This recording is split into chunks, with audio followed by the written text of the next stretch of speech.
and welcome to the Junkyard Love Podcast.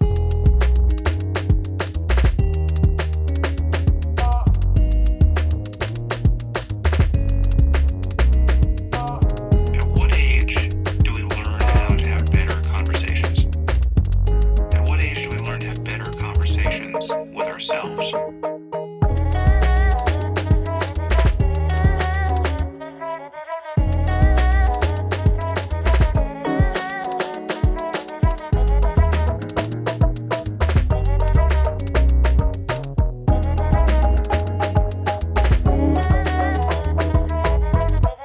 Knowledge is power.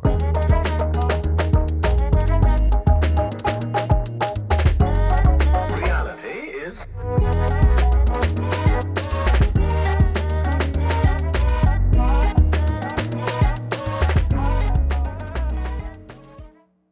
Really, what I wanted to do is we missed pop culture on the talk.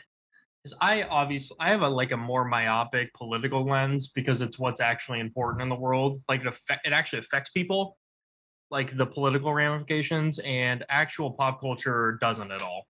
It's just it's just not important to me and really anyone. So I just didn't talk about it. But most people's framework of cancel culture is Jake Paul got canceled, not trans people don't get rights.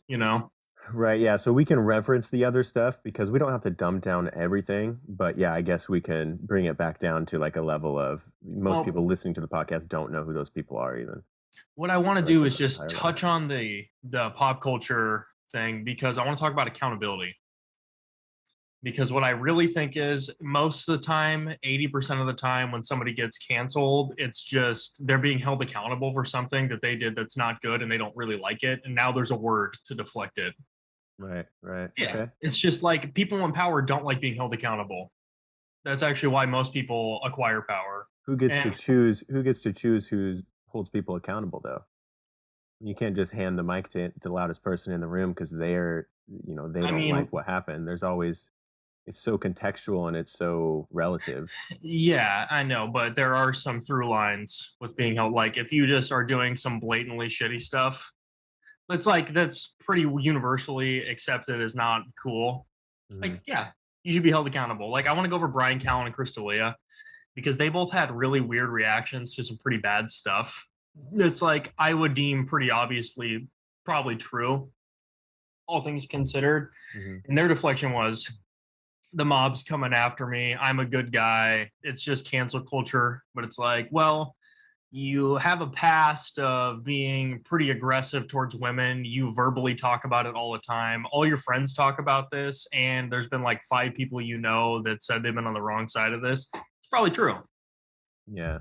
Yeah. And it's like now you're being held accountable and you don't really like it. And it's dangerous for your career. So, of course, you're going to deflect it. And I think that a lot of the rhetoric just in the pop culture sphere comes around that is I've done bad things because I've been allowed to for a long time and I'm finally being held accountable and I don't really like it very much. Of course. I mean, nobody would like it very much. But so there is something to be said about the imaginary line that we'll have to draw though. I mean, so what is deemed, dude, that's outlandish, that's not okay. Like obviously, I think Chris was texting underage girls in a sexual manner. Obviously that's like, okay, cool, not good. But otherwise, where do we leave room for people like the things being pulled up from 25 years ago, the things being pulled up from when the person in question was an immature or lesser than version of themselves? I don't know. The pulling stuff, I mean, that's contextual. Like, did you murder somebody 20 years ago? Probably accountability is necessary. But it's like, were you a little insensitive at work 30 years ago when everyone was and you just are famous, so people are talking about it? That's probably not worthy. Well, go ahead. Well, there's just no rules to most stuff. Like, reality is pretty subjective, and most stuff is pretty subjective, to be honest. And it's not... It just requires a lot of nuance, which I think has been lost upon all of us. Mm-hmm. Nuance is just something that people don't like to engage with because it's hard. Do you think that our reactions to a lot of these things and the way we react and how obtusely or acutely we react to certain things do you think that's disproportionate? Like sometimes I feel that a lot of like a summarization of this cancel culture stuff is for me like okay, I'm not saying it's not important. Like yes, let's do that. Yes, what that person did was wrong. Yes, let's have some reconciliation. Let's have some repentance. I don't know, whatever. But I, I'm just always thinking, why the fuck are we talking about this? Like, why are we? Like, why is this the main thing a camera is being pointed at? Is it because it's just pop culture and this is what sells and this is what's hot? This is the hot take of what's going on now. It's like, oh, these people, if we really put a magnifying glass on their belief system, it will get us constant things to talk about. And so our news cycle is kind of like eating our culture full circle. Like, why are we paying attention to this and not other important things about our reality and our culture and life? I am conflicted on the answer to this. I think on one hand, we're kind of force fed and like just useless dribble from media companies just because it sells, it's easy outrage. I mean, it's really just being monetized to some degree. And it's also easier to confront than, hey, the world's increasing in heat and everyone is like going to die in 100 years. Like, that's a Mm. lot harder to grapple with and it's not immediately relevant. So, like, you Mm. can either have an existential crisis or make fun of Jake Paul. What do you pick to have a good, to have a Okay, good Saturday? okay, I totally agree, but I think that this is a big fucking deal then. Like the fact that we're okay, there's this scene in the show The Good Place. You've watched The Good Place, right? I think I've asked you this a million Uh, times. I have not. I do use one line all the time from The Good Place, but which is, What's the line? I can't believe it would talk to me. I'm a total snack. I say that pretty frequently. I'm Right in the glad you pulled theater. that. Glad you Yeah. pulled that out of like you're an amateur philosopher who pulled that out of a philosophy TV Uh, series. I don't know. I've seen one. That's the only scene I've seen. Oh, yeah, So you would love it. I'm pretty sure that I've mentioned it to you a couple times. I'm annoying about it. I'm always wanting to get people to watch it. But anyway, so there's this scene where forget the actor's name, but Phoebe from Friends, she's in the show, and mhm. they get to the good place. Spoiler alert: they get to like this is good place. The representation in this sitcom of heaven, um, and what it is like they're all just like chilling. One of the main characters wants to meet Phoebe, and she used to be this intelligent mathematician, like really like sought after. Who would not love to talk to her if you're into philosophy or mathematics or science or one of those things? And then one of the main characters goes to talk to her, and she doesn't remember any of that stuff. She's just like drinking margaritas, and it's an infinite party. So it's basically like we're fed so in this good place we get everything we ever wanted, but then eventually we forget the importance of like, oh yeah, I get to be shaped by hardships and trying to learn things that are difficult. But when you're alive for thousands and thousands of years, that's how it is in the good place. Is an infinite amount. Like you get to choose basically when you leave, but you live for as long as you want. So after a couple hundred, couple thousand years, you stop focusing on um, you stop focusing on things that challenge you. And so the scene basically the scene they're trying to tell her like, hey, this is incorrect. Like you guys are like turning into mush piles of dummy. Like you're not, this isn't, how is this heaven? And the thing is Phoebe kind of keeps breaking out of it. She wants to tell them like, hey, this is actually bad, but we keep forgetting because we keep slipping right back into the divot of like, oh, here's another margarita, because you can literally just snap your fingers and there's a margarita or whatever you want in your hand. So after a while, they get numb to it, and Phoebe's not able. She kind of periodically breaks out of it in the show. But I think this is what I'm pointing at is like, could we be so numbed that we are not able to steer our ship in the right directions? We're focusing on the wrong things, and it could have semi-catastrophic, answers and results. But it's such a scary thing. It puts us into such a fear response as a biological human that it's difficult for regular people to talk about. Yeah, I think that this is about to touch on a bunch of stuff that I want to talk about today. So on one hand, it's just I think the innate powerlessness of all of it probably makes it hard to confront one because it's just like even if you come to the realization that everything is not how it ought to be, you can't really immediately change it, and I think that drives a lot of anxiety. One, two, it's just hard to look at your own philosophy or your own what is the perspective, I guess. Belief systems, yeah. Yeah. So you can either spend your Saturday night after you've worked 80 hours and dig in, or you can ingest some mindless content. And one is infinitely easier, and it usually is chosen, especially in Western societies. So, although I don't live like that, usually I spend a lot of time toiling, and I think it's fun to be challenged. Just like this constant iron sharpens iron. I just need to come to like better conclusions with more information. But sometimes I just like to play video games as well. So like I totally get it, but we can't live in the state of inundation or inoculation. I agree, but so as we're studying these things, like as you're spending your time as someone who just enjoys philosophy, and we're having these conversations, it's hard to wonder, what do we do with it? What are we really doing? Like what is a podcast? What is it trying to accomplish? What are long form conversations? What is like hours of you listening to like your favorite philosophers or perspectives, hours of me doing the same in my realm? Like it seems like there's something there that needs to be implied, and it kind of feels important. I don't know if it's this grandiose like self-importance that's just sneaking in there, but it feels like more people need to be shifting their conversations around um, kind of the uncomfortable, and less around the numb margaritas. Well, I kind of just think this is what politics is. Politics is just where philosophy meets reality, and everything is kind of innately political. That seems Really, disrespectful to philosophy to me for some reason. well, I mean, usually I would assume, at least for me, I'm not gonna. I guess I won't assume for anyone else, but I originally just got into philosophy in college. I really enjoyed it, and then you work down the line. You go from like Socrates to Plato, and you eventually get to like Hegel and Marx and like all these unorthodox thinkers from other places that are not don't really have Western ideas, and it's just innately really political. Like Hannah Arendt, so you just get to a point in which the philosophy can no longer be apolitical because it kind of never was. After epistemology, all of this is, hey, I am constructing a worldview or a tool or a way to think that it should be applied to make the world as good as it can be. And what is politics? Hypothetically, it's just a belief system or a set of rules and values to maximize human I capabilities and freedom.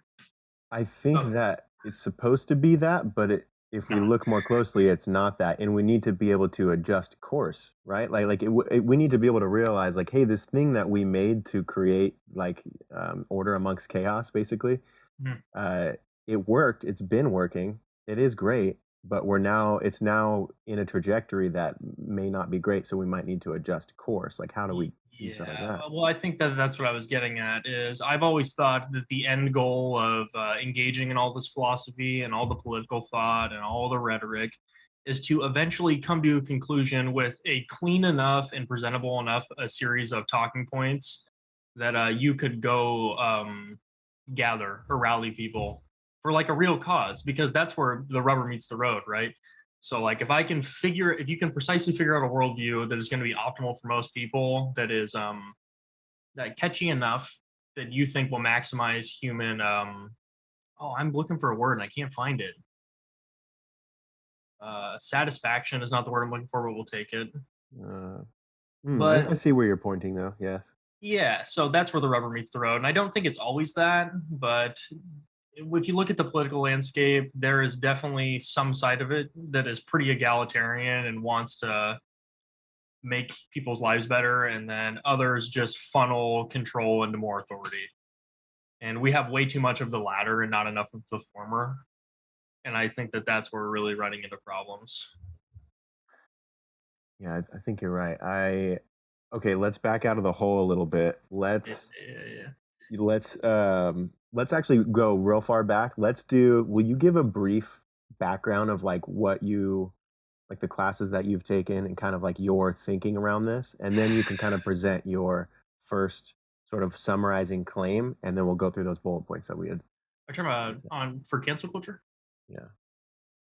Yes, Yeah, correct. or just, also, I mean, I think just as a person who's involved in philosophy, like why are you having perspective about it? Why is this interesting to you? How does that relate to the things you've Okay, studied? And so let's see. My logic chain.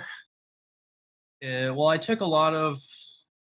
Let's see. I've taken philosophy of religion. I've taken every philosophy class at the community college where we live, and I've taken a few at university. But most of my study has come outside of that, and most of it has been usually on metaphysics, epistemology, and political philosophy. So I'm really interested in the systems that we put in place to make everyone's life better, and what is a better way to make a more egalitarian society. How do we maximize human liberty and human freedom while also securing just basic rights? And that's kind of the pipeline I've gone down. I really like a lot of thinkers of modernity. I like Marx's work is great. Modern thinkers, I really like Slavoj Žižek. He's a Hegelian, and obviously I like Hegel a lot. So let's see. I really like Camus for epistemology, who really just talks about the absurdity of the world. I mean, it's just kind of like this meaningless thing, and it's just this constant struggle to find meaning in something that doesn't have meaning inherently. Is he behind absurdism?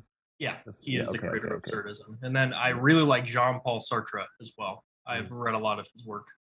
So Cool. So those all influence your thinking. I mean, and I think I just bring it back again to the average listener, someone who doesn't really study philosophy, that it's like it's fascinating to them, but maybe they haven't very much.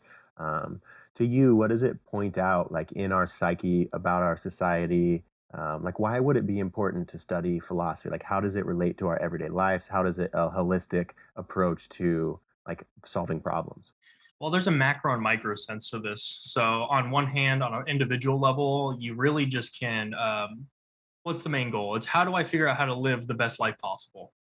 What are the series of ideas that I can collect and implement to just live and be as good as I can be and just be a good person? And that's like a lot of the baseline older philosophy is how to think, how to analyze the world, to try to stop unconscious bias. Like how do I perceive reality? And it's how can I change that for the better?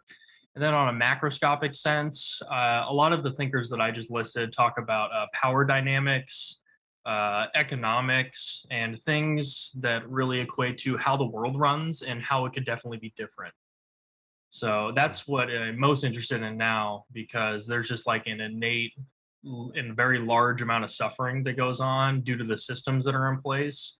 And changing them because we made them up seems to be of the utmost importance. So I spend a lot of time, especially studying power dynamics. Because if you can understand power dynamics, you can understand a lot of situations a lot clearer. Like because it just that's how systems work. It's this funnel of power and things push and pull. So if you can take a step back, understand the system, you then have the capability to change it.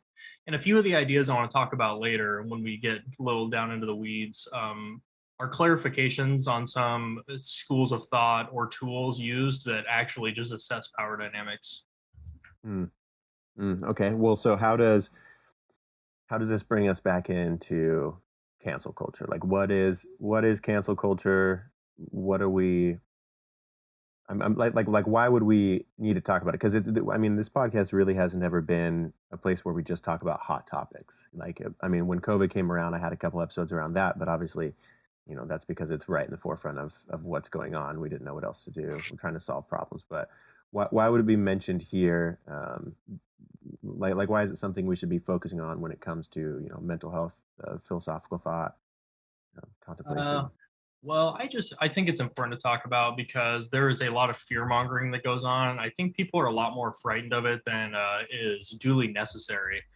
I've talked to many people, usually people that are probably apolitical or just see it in the periphery of social media. You see it like when Jake Paul gets canceled or whatever. And it's frightening because the thought of, hey, I might do something wrong and be unaware of it. And now hundreds of people are going to brigade me on Twitter and I'm not going to be able to participate in society sounds really scary, but it just doesn't happen. It just doesn't happen. It doesn't happen to really anyone. So I first off want to liberate people from being scared of that, but there's obviously a lot more nuance to this than that. Because it seems to be in the collective psyche of at least Americans, this cancel culture idea, this thing that's happening. Because I mean, it's blasted on news sites, usually maliciously in a lot of ways. I find like it just as a way to deter from real criticism, but it seems to be talked about a very lot. So I think it's worth talking about because people think about it a lot. Right. Yeah. I think it's worth, consoling. 'Cause I think we came to the conclusion with our little brainstorm session, even before we hit record, that after kind of mulling it over for a while, it really is this silly, glanceable, like, Jesus, this is not important, actually. Like, this is something that no regular person should be, worried about. Like, no, like, we shouldn't worry about, because we are always protecting our ego, of course, but now we have this like ego 2.0. We have our avatar online. Do you think like our big fear towards it is a response to like how quickly and how like difficult it must be for us as just humans to adjust to this entirely new way of thinking and doing and having this whole new overlay of reality just within the last, what, 15 years? I mean, yeah, that makes sense. It's just an innate survival response. So just the prospect of just being completely ostracized from society because you said something improperly that you weren't aware of, like just out of sheer actual ignorance, not like willful, not bad, not in bad faith. It's just you said a wrong thing and now you don't get to participate with us. Like that, Hmm. like you get kicked out of the tribe, and I that's frightening. I think So although what it explain why that's frightening. Like I know like just pigeonhole that because I just want to like whoever is actually sitting here in some sort of fear, like they haven't really thought about it this in depth, but they're like, dang, hopefully nobody pulls up my Snapchats from 6 years ago. Yeah. Like, Well, okay, so let's run it back. We used to live in small communities, tribes, hunter gatherers, and if you don't conform to society or fit in with all these people, you will be ostracized and die because you can't eat because you're alone. You're not going to be able to survive. We are collective animals by nature, and we need others to live. And I think that this sparks something just deep inside people that you don't want to get kicked out. You don't want right. to get kicked out of the in group. You want to be a part of the stuff. You don't want to do anything wrong. And I think it causes a lot of unnecessary fear because it's a non-issue. I mean, how many people do you personally know that have been actually affected by this? And I know this is not definitive. I don't know anybody too. I don't think I know anybody Yeah. who's been like canceled. I just feel like if like the simplest answer is just, I mean, if okay, so say you're like afraid of getting canceled or someone comes up to you and they're like, "Hey, what's up with this?" and they walk up to you at a bar right in your face. They're like, "Hey, here's a screenshot of you doing blah, blah, blah, or here's a picture of you blah blah. So you said this, or you blackface, or you whatever." Like all you have to do is go, "Oh yeah, that was kind of fucked up. I didn't really think about that at that time, but yeah, I probably wouldn't do that again." Like if you genuinely, or I mean, if it's something really bad, obviously there needs to be some sort of repentance. So there's a fine line. But I think the average person who's just living experience, trying to figure out life, trying to deal with their own bullshit that they were handed from childhood, like as long as maybe we should narrow back down on like when is cancel culture actually good? Like how is it helpful? But again, reiterating, the average person has nothing to worry about. Like we're all growing, we're all adapting. Nobody's going to dig up your past and define you as an entire person through that. Yeah, and as we go along this, I actually want to make a differentiation between how this is viewed in political light and how this is viewed in pop culture. And I think we'll start Mhm. with the latter because it's just not as large of a topic. So I firmly believe that celebrities getting canceled most of the time is for pretty relevant stuff. Like usually like doing some not so fun sexual acts, just like actual crimes or really bad things socially that we can all kind of agree on. And I think now that there's this fun word that they get to deter all criticism for is like, all right, so Brian Callen is a comedian, and I wasn't going to drop his name in case anyone liked him. I was going to drop it at the end, but I think I'll just go through with it. So he has a long history of being like self-describing himself as very aggressive towards women, just having predatory behavior, and it never seemed really that bad until hindsight. He all his friends have also corroborated on this, and he's had like 4 to 5 female colleagues also corroborate this. And he had some sexual allegations that were pretty unsavory come out, and he deflected with just it's cancel culture, it's the woke mob. But it's like realistically, these are probably true if you like look at all of this in hindsight, and you're just being held accountable for it because you've been in a place of power and you've been allowed to act like this. And now, once you finally have consequences, you just have an out. Like, Mm. it's the woke mob, you know. None of my own behavior did any of this. It's just people don't like me and they're coming after me. And I understand this is subject to a lot of nuance and subject to a lot of it's very case dependent, but sometimes people are just being held accountable and they don't really like it very much. But okay, so we do see how we're, in that sense, we're going to allow a sense of authority outside the law, right? Like, so we have a checks and balances system of, like, when people step out of line or they do something wrong, it's called law, it's called the justice system, that sort of thing. But this is kind of a different entity of, it's canceling your social, not just social praise, but I mean, I guess it is someone's livelihood. And Yeah, and I do have like some average people can't qualms. have that power all the time, although sometimes they need it. So it is kind of a fucked up. Well, it's how do you deal with it? Because society is self-auditing, and this power was given by people in the first place by social praise. So I could never ask a group of people to just like keep praising this person because the loss didn't say not to. Like I guess you live by the sword, you die by the sword, which is really not how I want it to be all the way. I think we do have a justice system for reasons, but if you've garnered your whole like life and career on this social praise and gathering followers and being a certain way, and you are found to be a completely different way and actually quite the contrary to how you presented yourself, I think that's warrant to not receiving praise anymore. Because like, why should people praise you?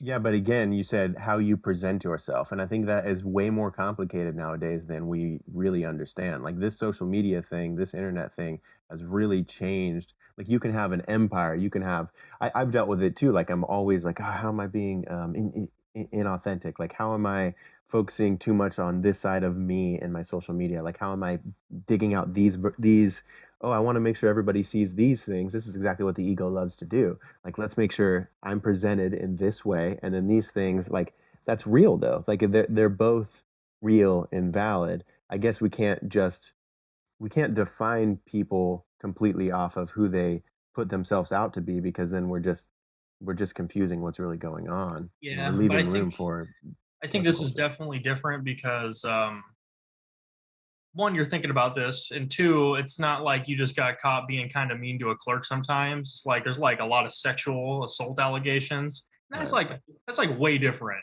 That's way Mhm. different. And if you ever look around at any of the like public figures that caught they're just being assholes, literally nothing happens. It's usually only real consequences happen when like real and definitive like claims are made. I'm not saying that I don't think the justice system should just deal with this.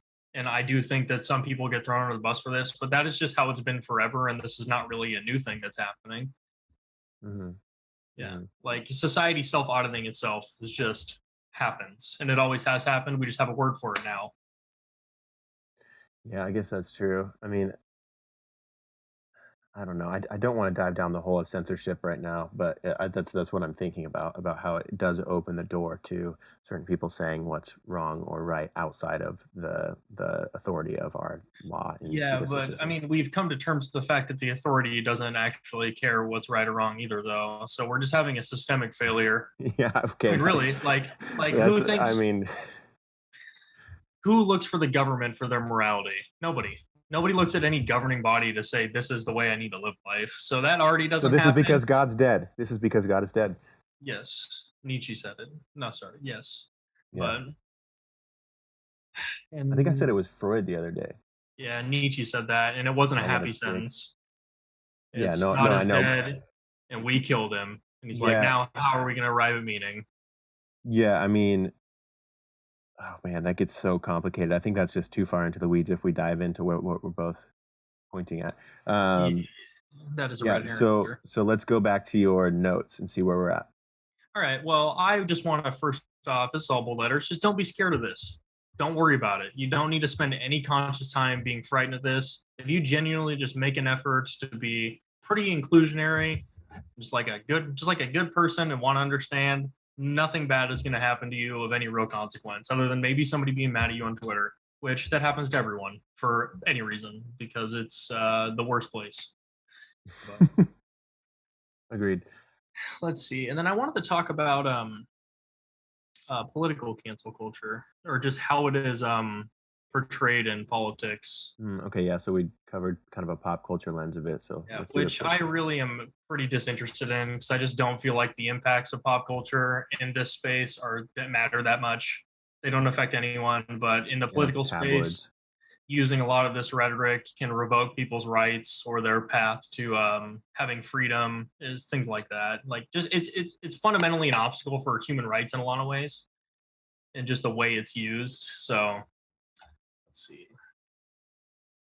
Yeah, I really believe that although there were maybe about 5, 6 years ago, there were some cases in which that a mob probably did some pretty unreasonable stuff. I like to cite when Brett Weinstein got ran off of Evergreen.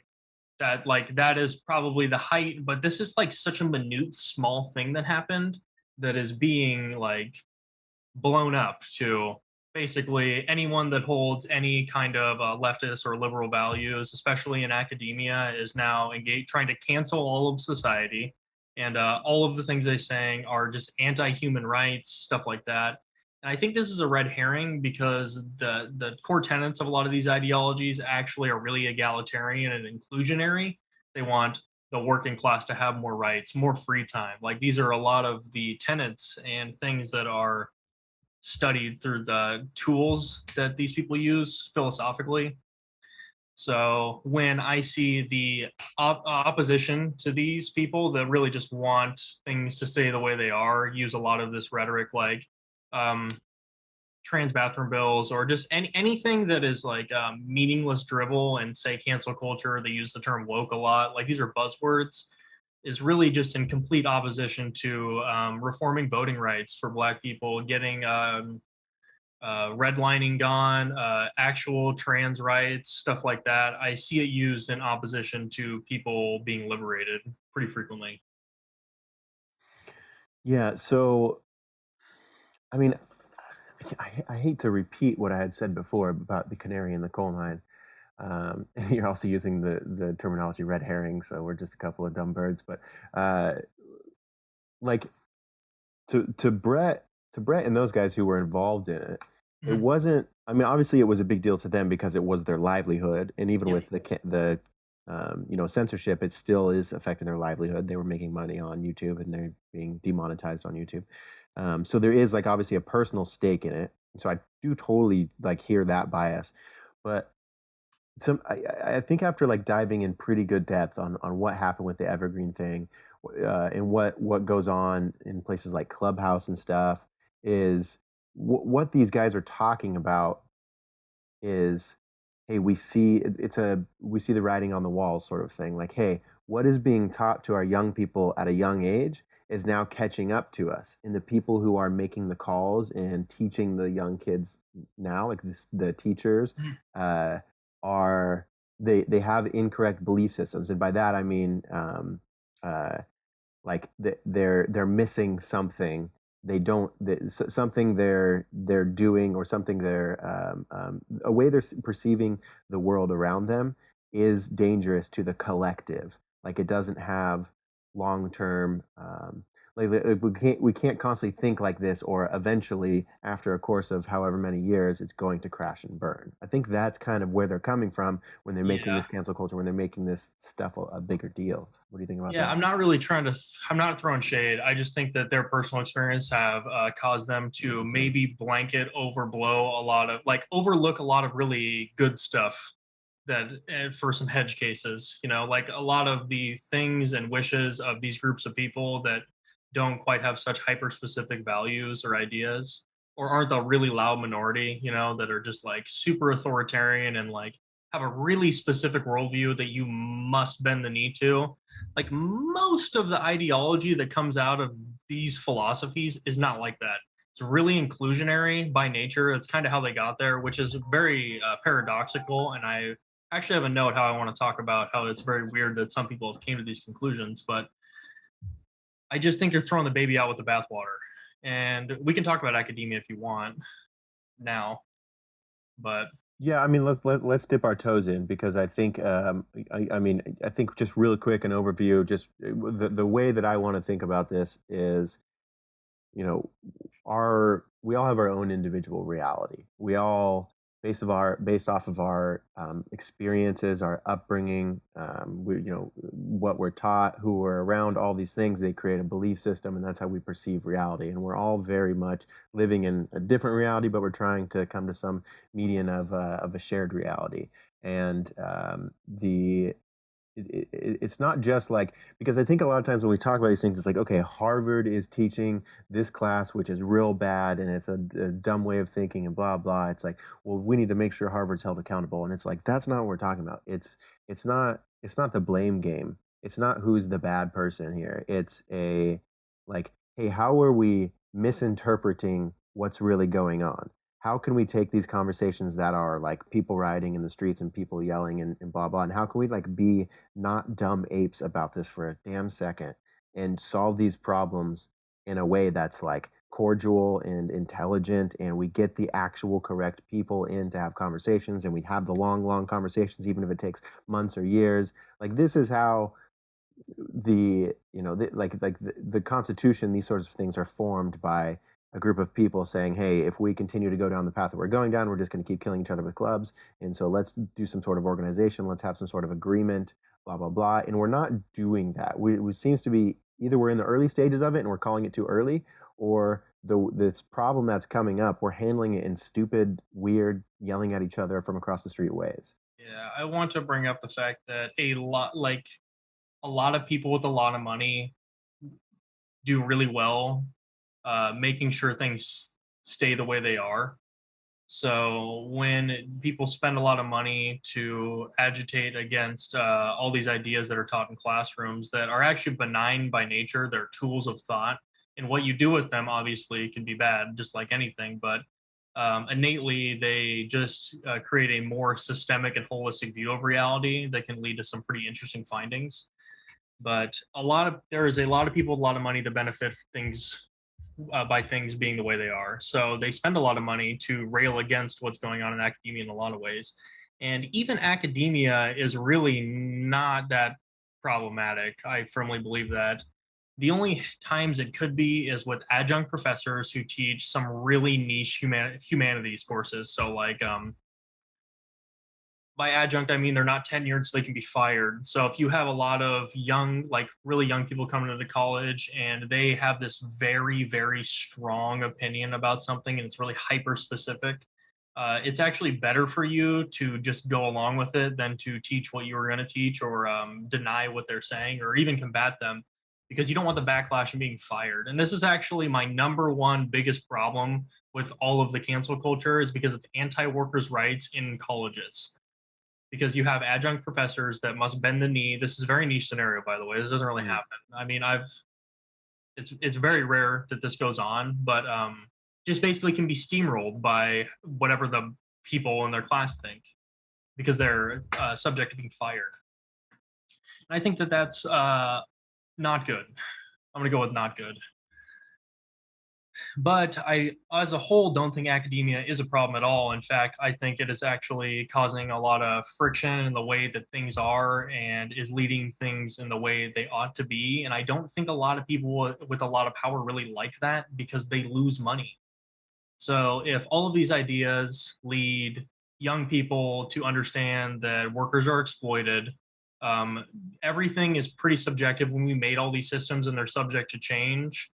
And like a lot of people, we've done America, and just like a lot of the systems in place are not meant to help people. They're meant to basically subjugate them. So if you can go and read about all these philosophies and learn these things, you can come to these conclusions, and that is not really stable for people trying to make billions of dollars.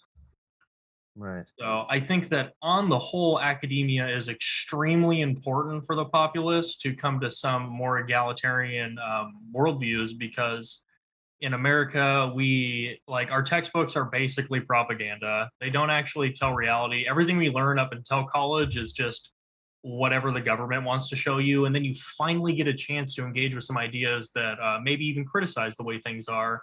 And you realize that things are not how they ought to be. And this is not a utopia. Like, hey, maybe we've done some things badly. And that causes a lot of agitation. And that can lead to some friction. I think that's kind of where we're at.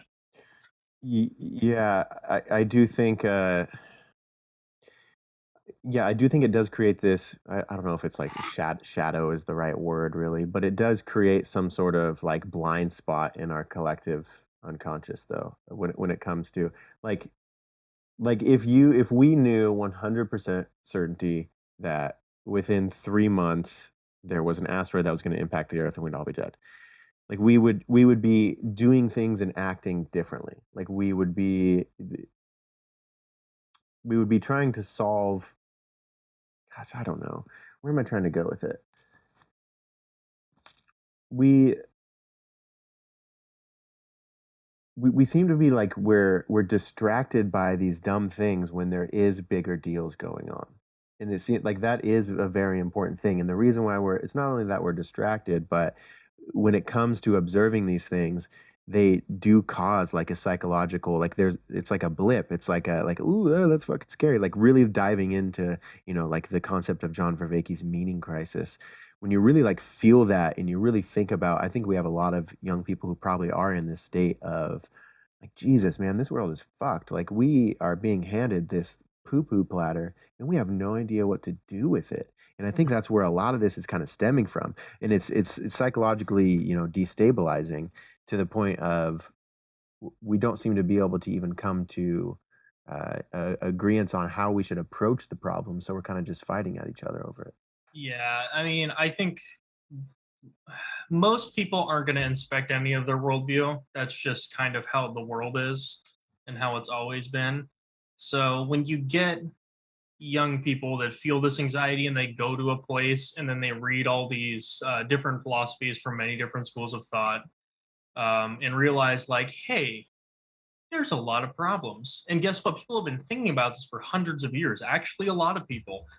And maybe we're not so powerless to do something anyways. And then you go try to figure it out, and you realize it's way bigger than you. So I see this happen a lot, and this is another symptom of using tools improperly. And I feel like this is semi-paradoxical, but usually all these philosophical ideas have people be inclusionary. So it's like, hey, we need to basically like gender's a social construct, or so is race essentially, and we need to collectively come together because we all have shared interests and ask for more rights and liberty. We need to break down these barriers, but it takes a lot of logic and just like philosophical pondering to get to this endpoint. And when you come out of college, you're just like, hey, gender is a social construct, race isn't real, and everything that you think is concrete in the world probably isn't true. People that didn't have that experience, that's super frightening because like this relativity and fluidity is really only present in the minds of people that have studied philosophy or gone to studies, because most people look at the world really black and white. This is true, this is false, this is how it is, these can't be changed, this is the structure, we're living in it. So to just, you get one person at the literal end of this thought process talking to people that have did not engage in it is going to cause some conflict because it has required a lot of thought to get there. It requires a lot of explaining. And I think that that's why we can't get on the same page, just because we have extremely shared interests, but we can't come to realize it because we haven't had the same exposure to ideas.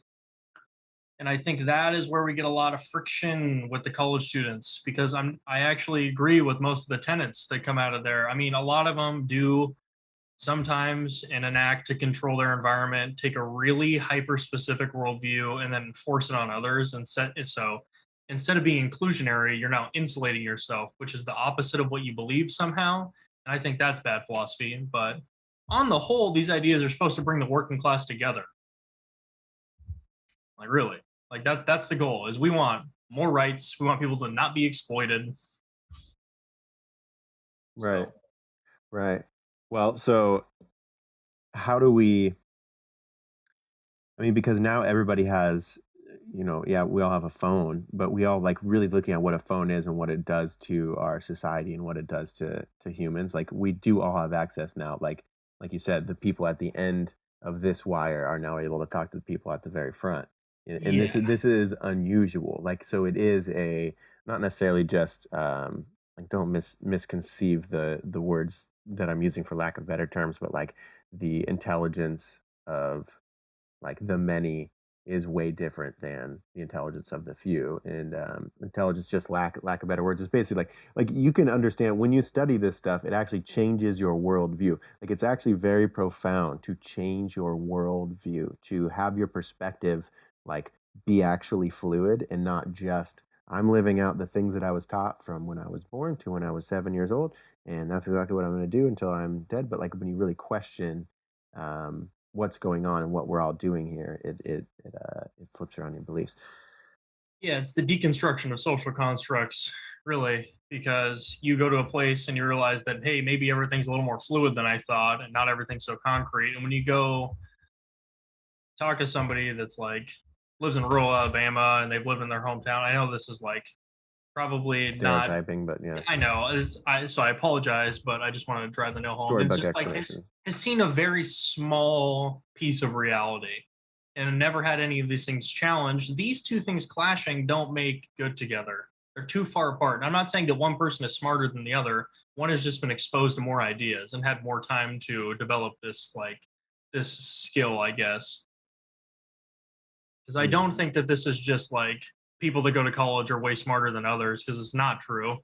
It's not true at all. It's You're just right. they've been exposed to these ideas, and now we have a big rift in worldviews, and we're just really grasping or running up against the problems of that. But I do want to talk about some of the ideas that are really slandered in the public space that get taught, and they don't necessarily even get taught in most college courses. You got to remember, college are for profit. They make money. They teach capitalist economics, and most of the wings are just how to go be a business person. So, like, this is not even a big part of college. It's like 10% of people that go to college are actually exposed to a lot of these ideas.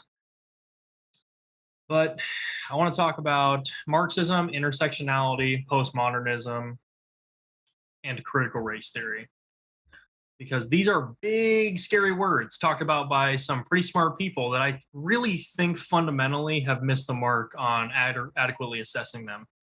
Elaborate. So let's see, what do I want to start with? I guess I want to start with intersectionality, because the whole Me Too movement happened and people were really mad about feminism for a while. I mean, because a lot of men, especially young men, it is really scary, you know? It's like, this is not the class of people you're part of. And they like, you see on Twitter that somebody tweets that they hate men.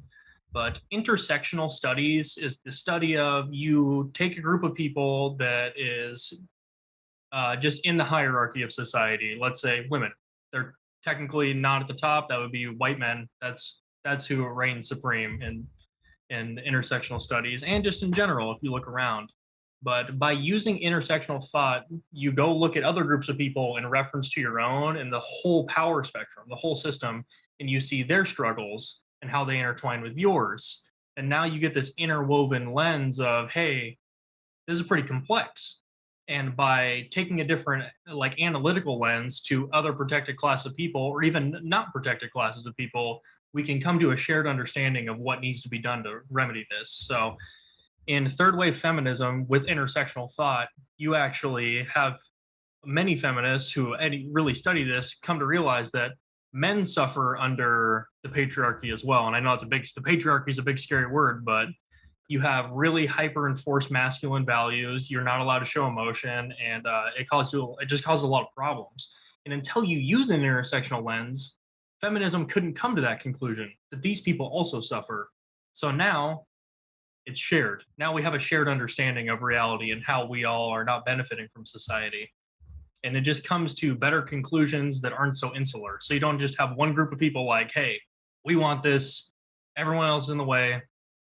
It's just like it's a nice melding. And people have tried to call intersectionality the oppression Olympics, which, I mean, that doesn't really make sense to me, like in hindsight, right? It's like, if you look at that, like you've come to a profound conclusion with this tool that has shown you that what you thought was the enemy is actually an ally and suffering as much as you. And now we can go forward together because we've intersectionally analyzed this. Okay, I like that. I think that's a good explanation. I mean, we can just go on to Marxism. Keep going. So Marxism is the big scary word because of the USSR. Um, this is pretty hyper complex, but the actual tenets of Marxism is you get the fundamental idea of there is a group of people that own stuff and a group of people that work that don't own stuff. This is the bourgeoisie and the proletariat. That is like Marx's terms. And before industrialization happened, if you were a cobbler, if you made shoes, you made the whole shoe. This is your life's work, and you saw it go to fruition. You sold them to somebody. This is very fulfilling. Okay, when factory owners built the factory, you made shoe holes and you poked the holes in shoes. You never saw where they went. You are completely alienated from this whole process, and now the profits that this person that just owns stuff makes, you don't get most of it instead of getting all of it. So it's exploitative. The way that society is structured is exploitative because it separates the worker from the means of production. Like, I do the work, but I don't control the means to do so. Somebody else does. So that is kind of how Marxists think that, like, billionaires happen, CEOs happen. Jeff Bezos is exploiting workers by extracting money out of them. Their labor value is the term, because he's making way more money off them than they are getting, and all he does is own things. And Marxists don't think that that is a good way to structure society because it doesn't maximize human liberty. Yeah, because it's kind of like, billionaires are the winners of capitalism and we're the losers. We don't like that. Is that? You just won. Yeah, they just won. And it doesn't seem to me to be a good idea to structure society in a way that 5 goblins get to control 95% of the wealth. Like, we live in a post-scarcity society. Like, we have enough food and resources for everyone to live more than a good life on the whole planet, like, unquestionably. And yet we have starvation in the richest country in America. Like, so fundamentally, even if you disagree with the means in which that Marxism will like fix the solution, the problem that they've analyzed is very real. And using Marxist analysis, not saying that you're a Marxist, is a really good tool to understand the power dynamics in society. Okay. Yeah. So I'm not saying it's flawless, because obviously this is an ideology that was made from a dude that lived a very long time ago, and it's subject to change, and this is all very fluid. But this will lead me in my next thing is postmodernism is an idea, well, a sequence of ideas that seeks to look at different worldviews. So all the things I've talked about before, postmodernism does. It seeks to mend all these tools and philosophies together to come to the greatest physical meta conclusion they can to figure out how to structure a better society. So they'll use Marxist analysis, they'll use intersectionality, they'll use critical race theory, which is just the study of how systems impose non-egalitarian outcomes through power dynamics. So it's like benign, right? There's nothing evil about this. It's just a tool of analysis. It's not scary, and it's not actually taught in that much schooling. How do we allow, with intention, how do we allow these tools or these, belief systems, like how do we get to a point where we can agree on one that's going to work for everyone? Like, I mean, I know that's ridiculous because I actually don't doing think with America, but I don't think that any one system is going to work in all places. But don't you think we're going to eventually need some sort of mutual agreement of sorts? Like, I mean, potentially worldwide, like if we're really thinking into the future, or like, because we're seeing now that what we've become is a species that's able to control the future of the planet, control the future of all of the other species. And I feel like once we notice that, and once we're like, oh, damn, okay, now we have awareness of how powerful we really are, like, let's look at I wish we could just pause everything, pause society, like stop time and just like, okay, what are our tools? Where are we at right now? What could we do that's going to assure our, mutual non-demolition within the next 25 years? Well, I think that this is sincerely problematic because I actually think that modern socialism solves this because it just doesn't aggregate so much stuff. So if the world's on fire, climate change is real. The people in charge that are overproducing want it to stay the same. They want to break EPA guidelines. They want as little regulation as possible. They want the world to be on fire. So, because they make money. When you say socialism, do you? I would like to point out that I imagine a lot of people in the audience have a very large, maybe Mhm. preconceived notion of what socialism is, like what the media has been painted, what the media has said socialism means versus what like its true potential is. Yeah. So if you go, it's just a more egalitarian way to form society. So if right now in a capitalist society, we overproduce things pretty aggressively and resources don't go to those who need it. So it's hypothetically in a socialist society, you would have all these resources. Just you would receive the means of your labor, and you would have more human rights. It would be more egalitarian, and we wouldn't overproduce to this magnitude because we wouldn't have to. You don't need to. So all of these really bad things that are happening are just consequences of overproduction and improper resource allotment. Maybe okay. We're getting into the weeds. We should do an episode on socialism sometime. I think that would be great. I'm down anytime, and whenever you start your own channel too, and then I'll hop on because I feel like you need to Yeah. elaborate on all these things so much. We'll do as many as we can So I because wasn't. I'm not I ready like your to perspective on these. unpack that. But let's see what else do I have. I do want to talk about. Let's see. Free speech and the paradox of tolerance. I get no. Actually, I want to talk about alienation. So A nation of aliens, yes, a nation of aliens. But UFOs. Let's go. so Marx, using postmodern Marxist analysis, Marx actually talks a lot about the alienation that comes from modern life and modern factory work, capitalist life, and consumerism as well. So, Mm. and I'm going to wrap this around to cancel culture and why I think this happens Yeah, because sometimes. like what we were talking about with Jonathan Haidt's work the other day, I think wraps into Yeah, this too. I'm gonna wrap it around. So he proposes that because you are no longer able to actually actualize, like you cannot become actualized under such oppressive working conditions and such consumerism because you're just a series of brands and you don't have any life fulfilling work. You just make someone else money. And due to the nature of working in an office or whatever, not seeing the end means of your production, you don't actually like get the fulfillment of meeting others or feeling connected. You've become more isolated with modern life. We live in boxes. We work in a small segment of the production line. You don't feel close to your coworkers. That this can hearken a need for really grasping onto anything that gives you individuality, and which can be really hyper specific political views. So you get a young person out of college that is really feeling this anxiety deeply. This I'm not self actualized. I'm having a crisis of meaning, and I realize that everything is fluid. And I need to hold on to something. I need to do something good in the world. I need to be very specific.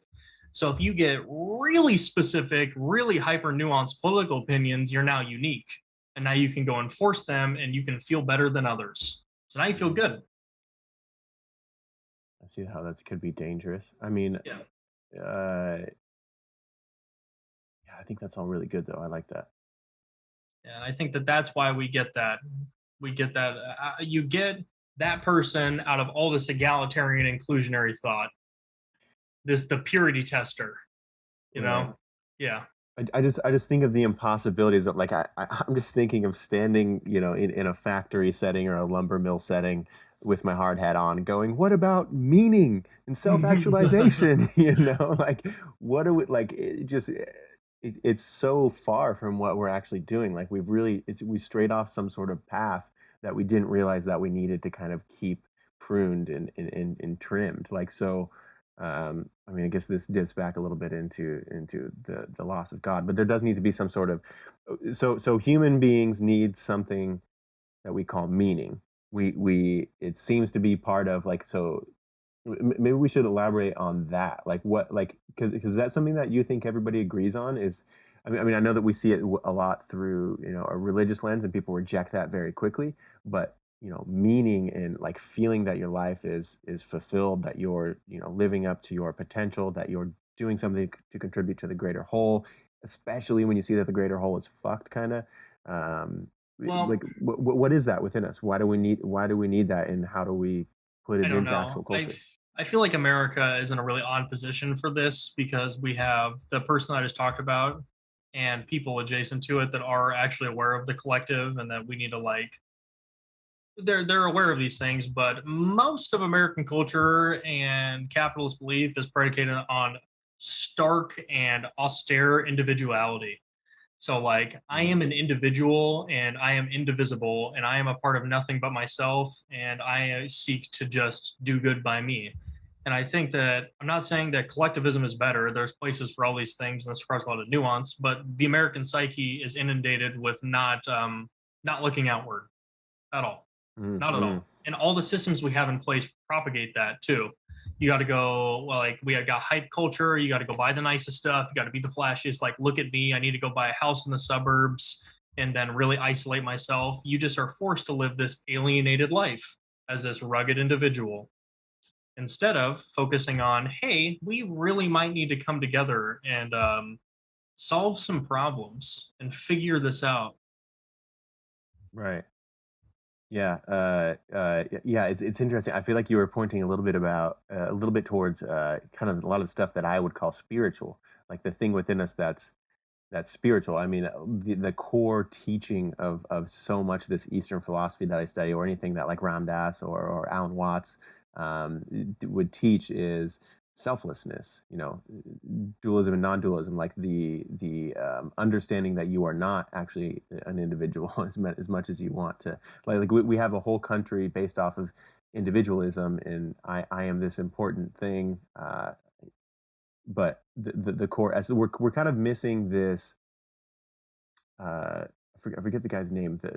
He writes the immortality key. I think I had sent you something from him the other day. But the statement, if you die before you die, when you die you do not die, or something like that. And it's essentially like realizing that you are not a person. You are not and you're not what you think you are. You are the universe, the consciousness, the source, the soul, the God, the spirit, the whatever, continuing everything. Because there's a way of living where you can recognize this and know it, and it's an inner knowing, but also be able to navigate in the world and understand, like, okay, like this is my ego acting. So we have becometh the ego like in many ways, in a couple layers, and that is actually dangerous to the future of humanity. If one person, I mean, we look at what we could blame the ego for creating, the nuclear bomb, but now we realize, like, oh, now we have this thing, this power, because of who we think we are. We misconceive reality, and in the end, that might take away our reality. There's a Yeah, lot of well, jumbled and you mess, could but categorize just all of American and Western thought by just like actually just having an extremely stiff and rigid view of the self and the ego.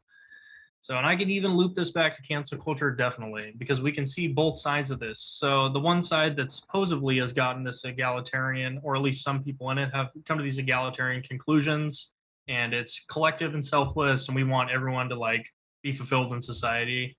Somehow, due to the own ego trap, has developed an insular society that has a purity test to get in, which is innately just like that's like a sense of self thing. Is like, hey, in order to be with us, you got to have this hyper specific worldview. And if you don't believe exactly this, we're not going to let you in, which is in opposition to all of the ideas that have been presented before them, which would just indicate you just have such a strong, potent sense of self. And you're so attached to this that you can't be fluid enough to accept more people into it. And there's a lot of infighting because of this. And it takes something that is really important that needs to happen, which is just more people having more liberty, and makes it this tiny little group, because you gotta take the test, and if you don't take it, you don't get in. And it's so frustrating for me, because I firmly believe that all these ideas are actually the best way to construct society. So to see people that I align with be so wrong about so many things because of this is infuriating, because in the end people just we just lose. You just lose liberty. Like the collective thing that we have going on, all of like we have a collective shared interest in all of this getting better. And if these people can't just let go of that and figure it out and start trying to make it better instead of infighting, it's going to be really difficult. And then on the other end of the spectrum, I mean, you just have just complete, like, the self is real because it's just how American society is.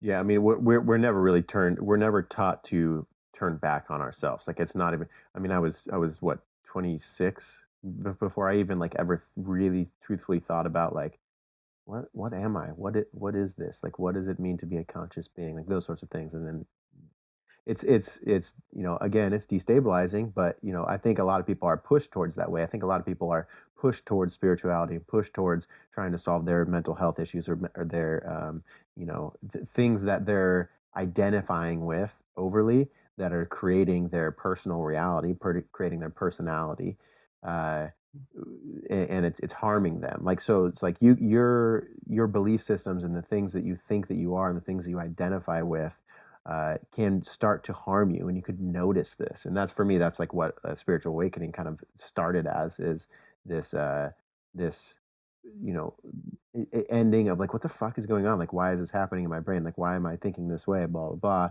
You read a bunch of start reading a bunch of books and podcasts and lectures and all these things, and you kind of learn, oh, like it was actually way behind me. It was actually, it's one of these it's one of these things that happen. Like, so learning that you're not the thing that you identify with is like looking into you're inside a house and the light's on behind you and you're looking out the window, and suddenly you're able to like, okay, I'm seeing nothing but the outside. I'm looking at my car outside, and you can shift your perspective to notice the reflection behind you, and you're seeing your TV and your couch and your living room and the light behind you. It's kind of like that, like learning about this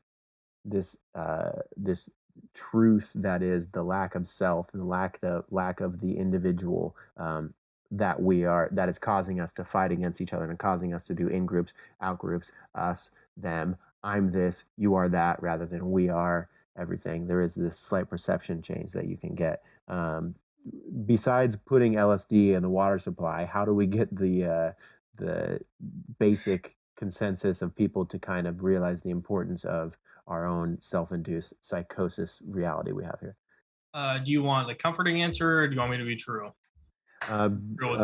Be true, but then we'll have to offer some sort of, because Okay. I don't want anybody who's like depressed to be like completely Yeah, destabilized after this I episode. think the way that America exists as is will not come to this realization for a very long time, mostly because of some very powerful people spending a lot of money to make it not so. Like a lot of people spend a lot of money to collectively make sure that the working class of people don't antagonize against them, really. And that's why I think that like colleges have gotten a lot of flack, because the ideas that come out of college actually challenge that authority and their ability to make money. So spend a lot of money not doing that. But the way that you do that is to push a hyper individualistic, hard nosed, egoistic view of reality, of like black and white. I am the indivisible individual, and this is the way that I must view reality. And that is deeply ingrained in American psyche. And I think it's going to be really hard. It's going to take a really long time and a lot of real effort to get it out of the way. And what is also hard is that the people that have actually come to these conclusions are falling for the trap on the other end of having that. They're having, like I said, the really hyper specific worldview that you must conform to, rather than being inclusionary as the actual idea state you need to be. So, but I mean, it's hard because we've got just such a big rift in ideology that it's going to be hard to come to a middle ground conclusion where we all work together. Yeah, I mean that's always been the ultimate, like what humans really can do best is work together. Ape strong together. Ape always strong together. Yeah. I mean, So do you think it's vicarious? Do you think that it's not vicarious? Do you think that it's malicious? Like, do you think, like, because often when we're talking about these things, I feel like what my mind wants to do, I don't think it's the correct way to go. I think it's kind of a waste of thought. But what my mind does is I think about the evil people in the suits who they know all this ego stuff. They know like how human psychology works. and they're up there, with the strings. I know there is some extent of that, but a lot of this, dude, I think it's nobody's steering the ship. Like, I think this is just the way we've always been doing things has now started to like cruise control itself, and we're just machinery. We're running it without the ability to be like, hold up, like we have the ability. We're the ones who created this thing. We don't have to like just keep on rolling down the hill. We could stop the damn thing. But unless it's really like some evil cabal who's pulling all the strings and they know all this. Well, the evil cabal that's pulling all the strings is straight up just billionaires. It's just CEOs. I mean, because all the propaganda pushed or all the money. I mean, if you go look up the Koch brothers, they've spent billions of dollars making sure that America stays this hyper individualistic, austere society, so they don't have to give people more rights, Fucking more time reptiles. off, more money. And because what happens when people get more time and more money is they self actualize because they don't need to work as much. You have time to ponder. And then you come to a lot of conclusions that, hey, things are not how they ought to be. And then you destabilize how they make money. And that I really think, I mean, that's like really a baseline tenet of Marxism is just giving people this room to self-actualize by not exploiting them. And I think that's why it's so scary for the people that hold power. So until we can collectively figure out that we're just all being exploited and we need more time to self-actualize, it's going to be hard because you need to self-actualize to get there a little. I wonder. Keep going. Well, I think a lot of it falls on the K to 12 education more than anything, is we're not taught epistemological skills. You're not taught about metaphysics. You're not how to perceive reality in new and interesting ways and come to new conclusions, which inherently makes you really rigid. So you reject ideas that are not absolutely insular to how you believe. And America tends to have a very black and white view of reality, very objective. There's no relativity. It's just this is this and this is this. There is no bending in that.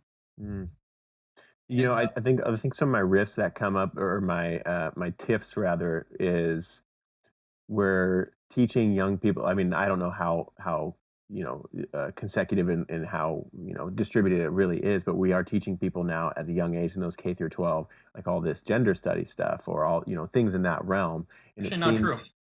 Is that not true? That's just what I've heard. No. People are just so a lot of these people. I actually looked into this. That's really not taught in schools at all. Like the only thing that would be touched on now, because like trans activism is real, is that gender is a social construct, which it is, and I can prove to you after this. But no, it's like kind of a niche college thing. But the people that don't want this destabilization will rail and lament against it because it just is like it causes you to make less money. It's just this whole thing. It's more of the looky. Let's argue about gender and let's talk about this. It's like, why aren't we let's talk about the things that are important. Let's teach people at a young age how to think, what it means, what holism means, how to take care of your bodies, because we have like over half of America, 60-something% of America is like super obese and unhealthy, and somebody makes a lot of money on making that happen.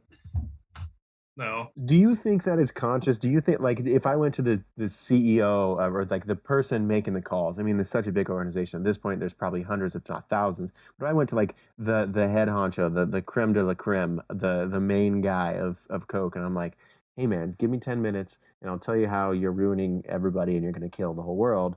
Like, do you think he's even like ever thought about that? Do you think he's actually like evil? Do you think he's just doing the thing where he was trained to go to college after school and he's following the things and he does his job and he's like, well, hey, I'm within the law? Like, his brain may not even be able to think on the level of humans being one species, but more rather he's just such an individual. He's such a rigorous ego that he has inability to see what the fuck's going on and what he's doing. I firmly believe that is absolutely malicious, and I don't think they were born like that. I think the system that we have in place really just encourages people to be like that, because what is the number one and only goal of a corporation? You make money. You make money. That's it. That's all you do. That's literally, there is no political agenda, really. It's just, we need to keep society as is stable. So we need to keep a really narrow worldview, nice and stable. And then we need to make money. Because what? Cigarettes lobbied to doctors. The sugar industry paid like $50K in the 60s to discredit fat as being the problem. Like, companies over and over and over have shown that they so many examples of this. and I actually really want to talk about this because this gets railed on. It's like all these liberal corporations, they're doing woke cancel culture. Look, they say trans people exist, which it's like people will just get so upset about corporations being these liberal hellholes, quote unquote. But let's look at this. Let's present this. I don't know how to do this on Zoom, but I'm going to try, because here's some examples to show you that there is just will you let me screen share? You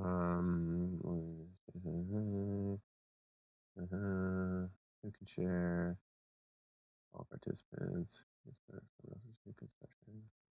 Yeah, cool. I think that should be able to do it. Okay. Yeah. Like, bottom line, they will just pick whatever. Okay. So, sure. I'll present this. Can you see this? Hell yeah. All right. So let's take a look at this. So people got mad about corporations hanging the pride flag on all their logos. Look what they did in the Middle East, where it's really, really not socially acceptable to be gay.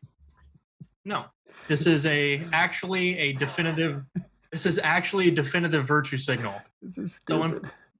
so when people are like, hey, these corporations are doing all this canceling, look how liberal they are, look at that. They need to make money. And most people, like 65% of people, have left-leaning views in America statistically. So you're appealing to majority. This is on the front edge of society. Coca-Cola and Ford both worked rigorously with the Nazis more than anyone else, more than any other company. They sold Fanta to Nazi Germany. Okay, and then we'll look at this one. Hey, I think Coke casually dropped a singular they into that ad, denoting that they're using they instead of he or she to be inclusionary. Yes, glad you noticed, Parker. We value and celebrate diversity. And then the same week, Coca-Cola accused of funding Colombian death squads. Okay. It seems like a fucking movie plot. So do you think that they care about anything but profit? Not literally nothing. And that's just the way society is constructed. Okay, but So how do we see this as this is a problem? Like, we can't continue to do this. I know this is the way things are. And it's like, well, hey, that's capitalism, man. Like, I mean, what but do we actually, do, though, dude, what's the answer? So I'm going to Isn't say, that what we're supposed to be figuring out? Like, I think that a lot of smart people did figure it out. And if you go look at any like modern socialist thinkers, like, they're down for egalitarianism. They also are like highly ecologically concerned. So it constructs society in a more stable way that is concerned about not lighting it on fire. And obviously, these people shouldn't have the keys. They don't care about anything but profit. That's another slide that I would like to show, but they don't care about anything but profit. That's their only goal. They have stakeholders. So they will, in its short term, they will literally let the world burn just to make extra money next year. And they do it. The ocean is on fire this week. So to say that corporations are these like liberal paradises and these absolute insular messes is, I think, kind of silly. You know, we're being pointed. We're being told what to pay attention to, and Like, we're missing out on an important thing. all effort is just to insulate profit. That's it. All of it. They don't believe in anything. They don't care about anything. It's just, did we make more money than last quarter? Spencer, besides us pointing out, like, okay, Coca-Cola is evil, they suck, down with Coca-Cola. Like, what is the one higher meta step behind this? Like, why is this a problem? Because I think that we get caught up with, like, hey, here's the bad guys, and I think a lot of people might be thinking, like, cool, well, let's just cancel Coca-Cola, let's just boycott Coca-Cola, what's the bigger problem here, and how could it be like reeled back into the average everyday? Well, I actually just wanted to show this to show that corporations are apolitical, and that it's not any one corporation needs to be demonized. The structure that allows corporations to exist in this space must be altered. Right there. Yeah, exactly. That sentence right there is very profound. I'm not mad at any one corporation. I mean, I'm mad at all of them, but fundamentally, we construct a society where the win condition is make more money. So we need to remake the win condition, which is maximize human prosperity, not make more money. Because we have starving people in America. the richest nation that's ever existed, and this happens. So if we can't reconstruct society to where the goblins don't have all the gold and just make more gold, how is anyone going to ever be actualized? How is everyone going to live a good life? Because it's just ranked exploitation, and this happens. This is what actual virtue signaling is. This is the real clinical definition of a virtue signal. Do you think that there's a way they programmed a bot and an algorithm to virtue signal that hard? Like it's like at this point they know social psychology so well. Like they definitely have their hands in the pockets of whatever science they need to be able to get a hold of, whatever data they need to have to form some sort of algorithm that would like directly, I don't know, but they implore into what society cares about the most right now. And I just feel like that they could really do be a bot have at this point. It's running itself.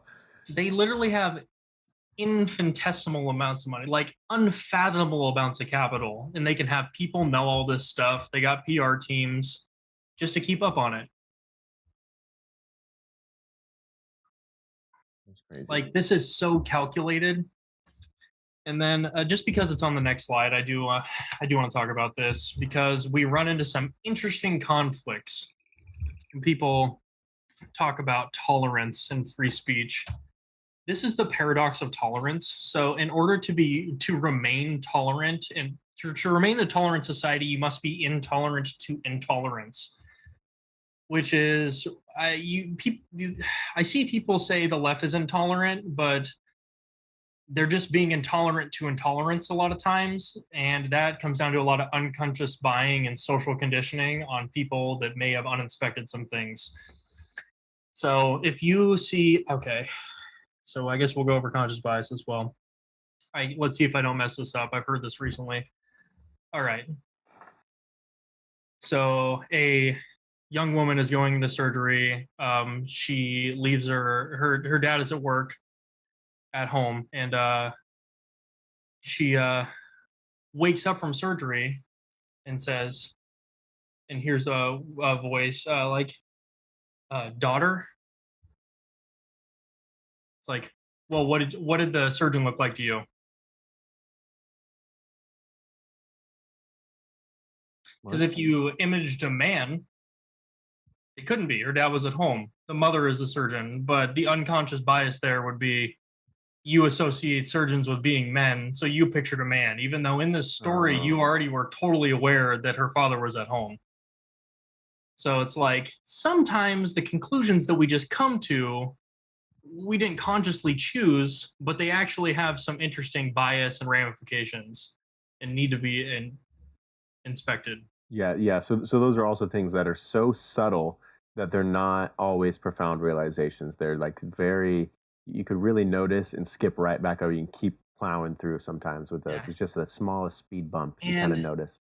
This even got me, a very, very, very, very inclusionary person. I got hit by this one too. I imaged a man, which is just, this is how deeply ingrained a lot of it is. And when some people when you're being intolerant to intolerance and the intolerance you're being intolerant to doesn't understand that it's being intolerant, it's going to cause a lot of issues. Because it's just like, what do you mean? How? Like, you're the one being intolerant. And we get into this like pissy infighting. And in like, who gets silenced? Whose opinion doesn't get heard? Who gets canceled? And I would think that whoever person who backs down, unfortunately. Yeah, it's like whose idea? I guess we just need to come to fundamental principles about what we want society to be, and we can't conclude them because there's just a lot of ape machinery, like unconscious bias, and a lot of this uninspected worldview that is really just smashing together. Yeah, I mean, I think that it's being greatly accelerated. I think that we need to look at not just internet, not just technology, but really phones and like how much that really has, our not just social media, but really phones. Like all of this was going to be a problem regardless. Like it's just something that would have eventually happened with this thing that we've created here. But it has been like really rapidly excelled, and now here we are noticing that again seeing the writing on the walls that we can't continue to go this way. What I'm proposing, Spencer, is like how I think within the next 5 years, we're going to have to address this, not just contemplate it, not just like I get that we're just random dudes, and this is not a big giant podcast or anything, but like we need to change our narrative about what we're talking about in our pop culture, because our pop culture is how of changes and effects and things are pushed or ushered anyway. Yeah, so I'm going to interject a little bit. So it's funny because ideas of modernity set narratives.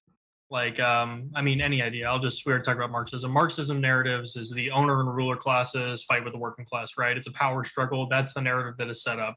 But postmodernism sets meta narratives. So it analyzes a bunch of ideas and tries to conjoin one single narrative to come to new conclusions.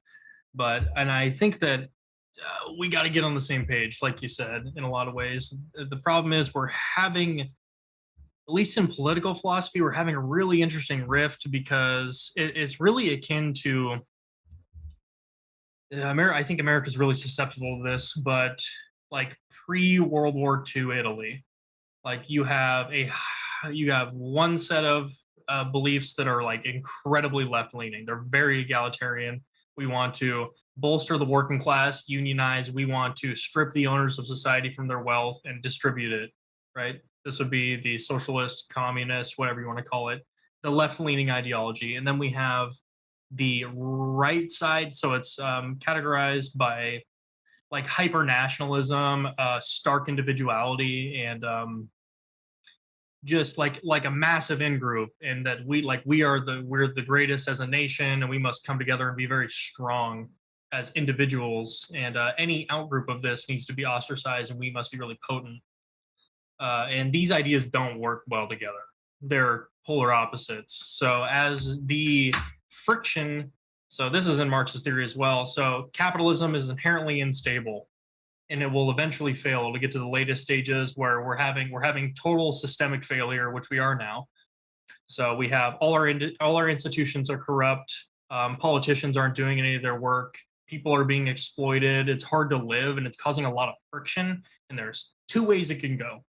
It can go to the socialist way, where we decide that we need to separate all of this money and push it all to the working class, unionize, and build up a more egalitarian society. Or it can turn into fascism, which is that hyper-nationalistic, like it's Italy in 1942. And many political philosophers have thought this was the case. Both fascist and socialist philosophers have thought this would happen. And I think, look at the divide in America right now. Like, look at the hyper spectrum of response to the systemic failing of like actually denotative liberal values, which is something more than being liberal in America. I don't really want to go into it, but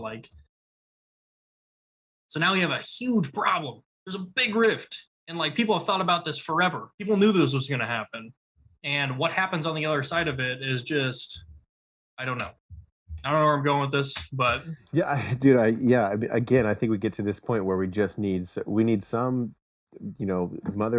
alpha, and I mean that in a female way too. Like, so we need somebody to stand up and go, like, I'm just envisioning a bunch of fucking drunk Vikings in a mess hall, just arguing and yelling, and they're arguing and yelling and discussing real problems, but it's escalating. And they're like, no, fuck you, and you're this, and blah, blah, and everybody's just yelling, and then we're having a food fight, blah, blah. We need somebody to stand up and just like, hey, stop.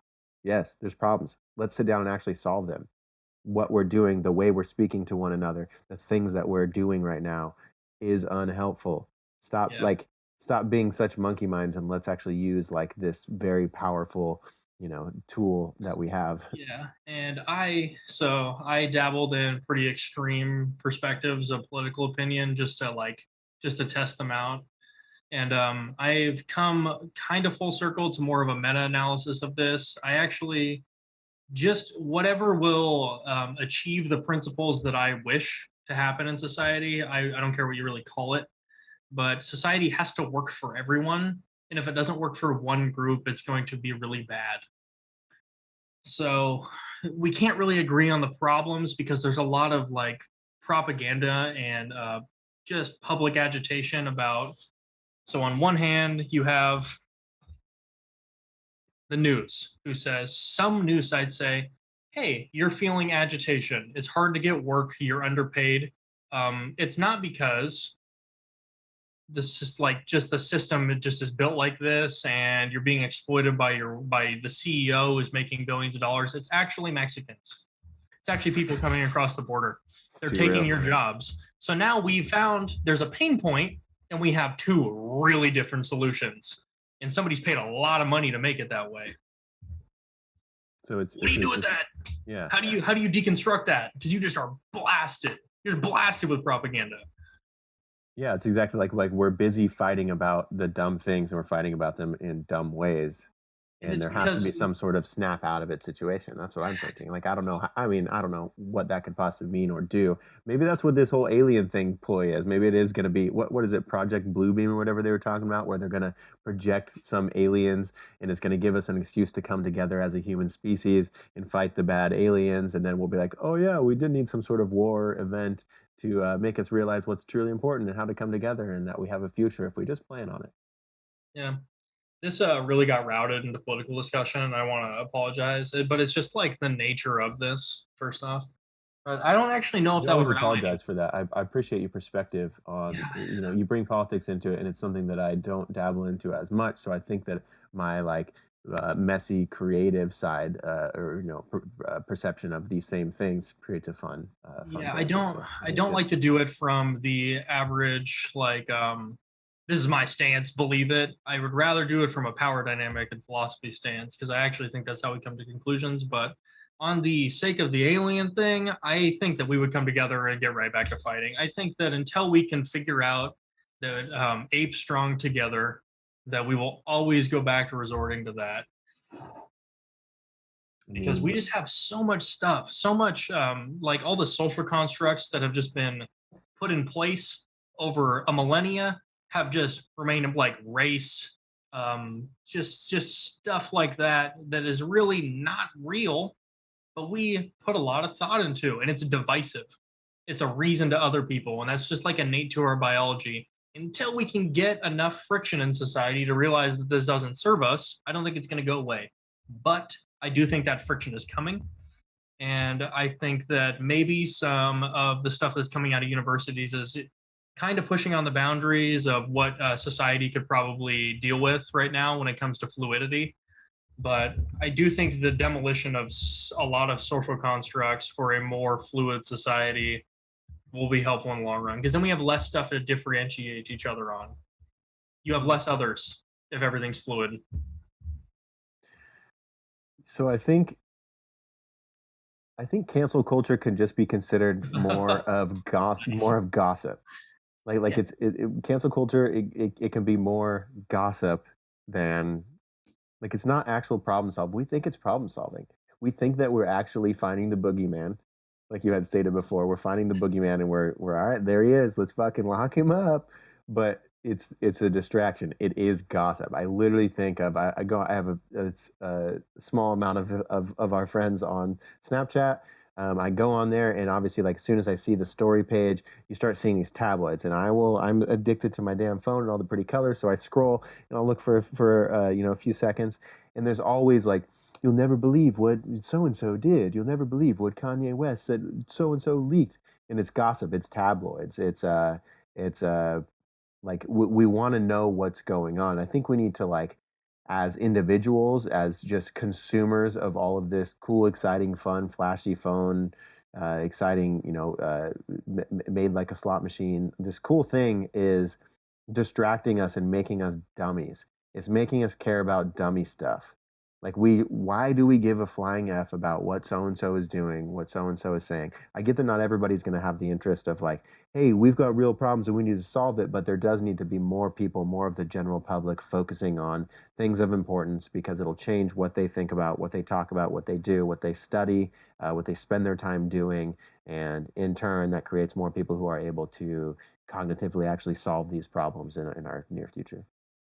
Yeah, and I agree. I think it's hard because I can't expect anyone to spend all their time ruthlessly analyzing their thoughts, because it's super exhausting. And I know a bunch of people that just would never enjoy that. That's fine. It's just what I enjoy.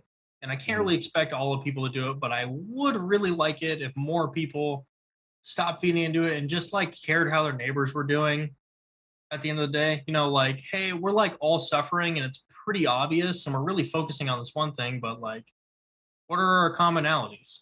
How do Yeah. we all suffer under the system? Why are we focusing on these big hot button Jake Paul is getting canceled and now everyone there's just so much human attention put into something that's so fucking frivolous. Like when like your coworkers are getting exploited because you don't talk about wages together, but you're worried about Jake Paul. Yeah, for real. Exactly. Like, hey, Is it because it's easier? It's because it's served to us in a dish. It's because it's like this instant dopamine hit. It's this instant like, hey, you feel good, and this feels like a distraction. This feels like, I mean, this is like an addictive behavior. This is like, I really want to, take care of all these things on the weekend, but instead I'm going to drink because that's what I always do every weekend. It's these sort of things. I'm saying that from my personal experience. Like we become these sack of habits, and especially it's this instant sack of habits. Like Snapchat and not Snapchat, social media, the corporate press, our news media, our technology is really giving all these mother effers access to our beeholes, and they're just tunneling through the magic of technology and putting their hands up our butts and moving our mouths for us and telling us what to talk about and what to do and what to think and who to argue with and who's the enemy and who's good and who's bad and all these things. But we need to, I think, just watch out and be aware and control and again, I'll use the word just aware. I think it's the best. Be aware of how our technology is changing us and changing our discourse towards things that are unimportant. And we need to more so allow like our actual intelligence, our actual, intuitive feeling and following things like, hey, this doesn't feel right. But we can't have access to that because we're constantly distracted by what they're telling us to fight about, what they're telling us to argue about, what they're telling us is important. They're saying, hey, here's your identity. It's being threatened. So it's actually destabilizing. And that's a real thing. But we need to go from there, recognize that, and say, okay, now I understand that my identity is being threatened, but what is my identity? What does it really mean? How does it equate to a difference in the person across from me? How is this actually helpful to the betterment and the future of our children and grandchildren and the great-grandchildren after them? yeah. Well, and I think the first step is actually caring about others. You got to actually care about others. Yes. You have to think about more than your myopic worldview that in your own self-actualization to what you think reality is. You need to come to terms with the fact that the way you perceive reality and your baseline existence is just not how others are. And in fact, others might suffer. And until you can step out of this insular, always internal position and look at the world around you and realize things are not how they ought to be, it's going to be very hard to come to that conclusion.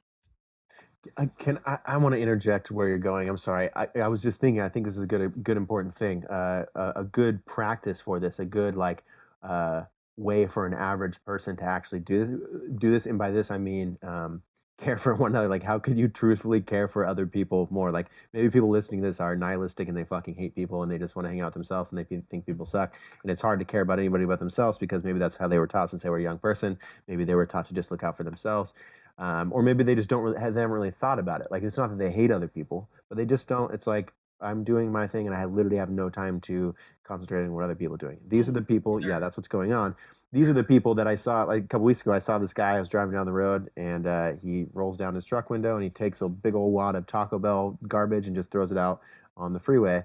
And I think it's not that he's unconscious. He doesn't realize like the bigger effects that he's having on things. So what I would like to do for people who are listening, I think a good practice is what would be called meta loving kindness meditation. I'm not saying you have to actually do this meditation, but it is something. Try to insert a thought like this that I'm about to explain into your daily life. It's almost something that prayer can even access with a lot of people. So whatever your version of prayer or mantra or meditation, add this into it. Try to bring it into your thought system once a day. Basically, it's difficult to bring in things like self-love right away. Like, you're sitting on the cushion and it's like, all right, think about yourself and how much do you love yourself and blah. It's so hard to have access to. So what they do in meta loving kindness meditation is you sit and you become present and you do take the beginning time to maybe concentrate on your breath. You become here and now. You kind of get in tune with your five senses. you kind of slow down your thought process, you increase your concentration. And then what you do is you think about just someone that you have an uncomplicated relationship with that you love, like one of your friends back home, one of your childhood friends, one of your current friends. Maybe it's your dog, and just kind of just think about them and think about them. Try to visualize them in your mind. Think about them being happy. Think about them being successful. Truthfully, really think about like one of your very good friends, and just think about, okay, if I could, I would give them everything they ever wanted. Like if I was somehow in control of their like financial and future happiness, I would give that to them. And you'll notice you're sitting here and you just continue kind of thinking, visualizing this person and wishing them well. You're wishing them success. And then you can kind of think about them as like, man, they were, of course I want them to do well. Like I know their childhood experiences. I know like they were one time 6 years old, and then they were 7 years old, and then they were eight, and they were a whole person. They were born, they have a family, they have a mother, they have a father, all these things. So you can essentially, with meditation, eventually you can get to a point where you're able to think about yourself in this way, and it brings this very nice ease, this soft here-ness to your being. But with practice of thinking about people that you certainly do love, and you really think about them on a holistic timeline, you think about them they were a child once, and they had to get a driver's license and take a driver's permit, and they wake up every morning, and all my neuroses and all the things that I think about, they have their own version of them. They have their own struggles, and they have their own desires and all these things. It really creates this softness in you, and you not only appreciate the people that you do love and the people that you are bringing to mind, your family members and your friends and your loved ones, but you're also able to now project that onto strangers. You can really look at your neighbor, like you were saying, we need to love our neighbors more. You look at your neighbor and you're like, yeah, oh, he has his own experiences. He had his own childhood. He had his own upbringing. Like he is who he is because of the things that have happened. And you can find appreciation. We're not meeting them because with this study or this practice of meta loving kindness, you can kind of more meet people on where you see them truly, rather than where you disagree with them. Like whether you see them as a being and you see them as a whole, long term, they're going to die one day, and their parents are going to pass away one day if they haven't already. Like they're going to deal with extreme suffering of some level. You can really bring in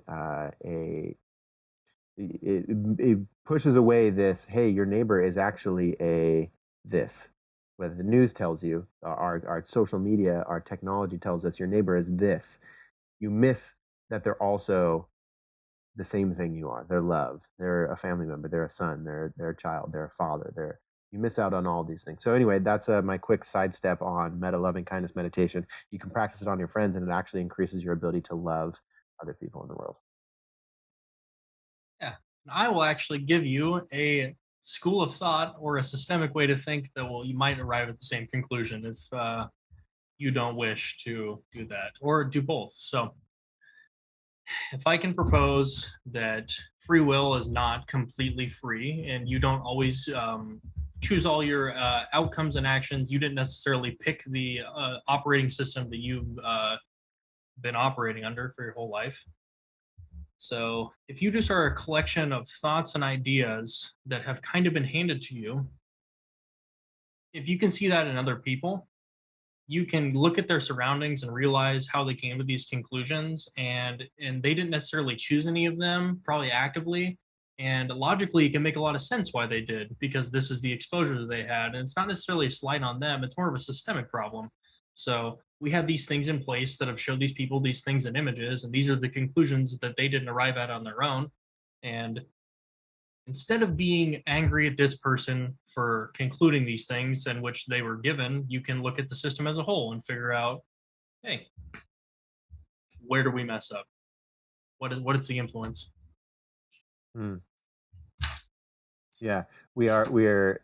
So again, I feel like, yeah, you pointed the same thing. We're distracted by the incorrect things. Like it's not that one thing is more true than the other. Maybe there is truth in all of it. Maybe your neighbor is this or that, but it's not the only thing about them, and it's not the first place to meet them, because that's not how you solve problems. You're just going to argue or gossip or waste time if you meet them on where they lack or what they're doing incorrectly. Yeah, I guess what I'm getting at, I'm sorry for the interruption, but as a lot of the ideas that I presented earlier predicate on thinking systemically rather than about the individual. So you can look things from a sociological, curious standpoint. So if you look at the total human thought that's going on in a certain system or society, you can pinpoint where these things are coming from. And rather than being upset at one person for believing this, you can analyze the system. And then you actually become a lot more empathetic to these people because they didn't necessarily choose this. You are just like a reacting to these things. You are being nurtured into believing this. So usually trying to change the frame of reference in which they would think about these things is going to be way more helpful than just being mad at them for believing them, as ridiculous as it is, because it's really unhelpful to be extremely mad at somebody for believing something that you find to be heinous, maybe even because the system that generated them still stands. So Right. Dude, I think actually what you just said, it's actually really cool that we just stumbled into systems thinking while talking about cancel culture, because I think that's actually that's a great rope down the hole, because I think that there is something profound. You and I are systems thinkers, but there is something profound that happens. People who are not systems thinkers, they never really realized it was an option or thought about it. Like it could really change a lot of of your way of thinking. Like if you learn about systems thinking, there was some YouTube. I think honestly, if you probably even just type in like what is systems thinking and you watch a couple of those older lectures, there's some great stuff on there, man. So what is just to overly drill in the hole on systems thinking? What is systems thinking, and how does it help us better solve problems? You kind of already said this, but okay. So systems thinking is a meta-analysis of the social constructs. What's meta? As Because I use it in a different way. A holistic overview from varied points of view of analyzing something to come to a greater conclusion. So like there are systems in place and they have outcomes. This is like sociology touches on this, like just sociological data. So I mean, I guess I can look at any systemic problem.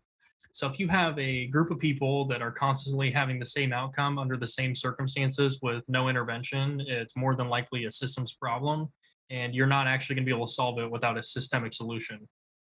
So, and that is way different than the you did bad, you need to do better as an individual, because that doesn't really solve any problems.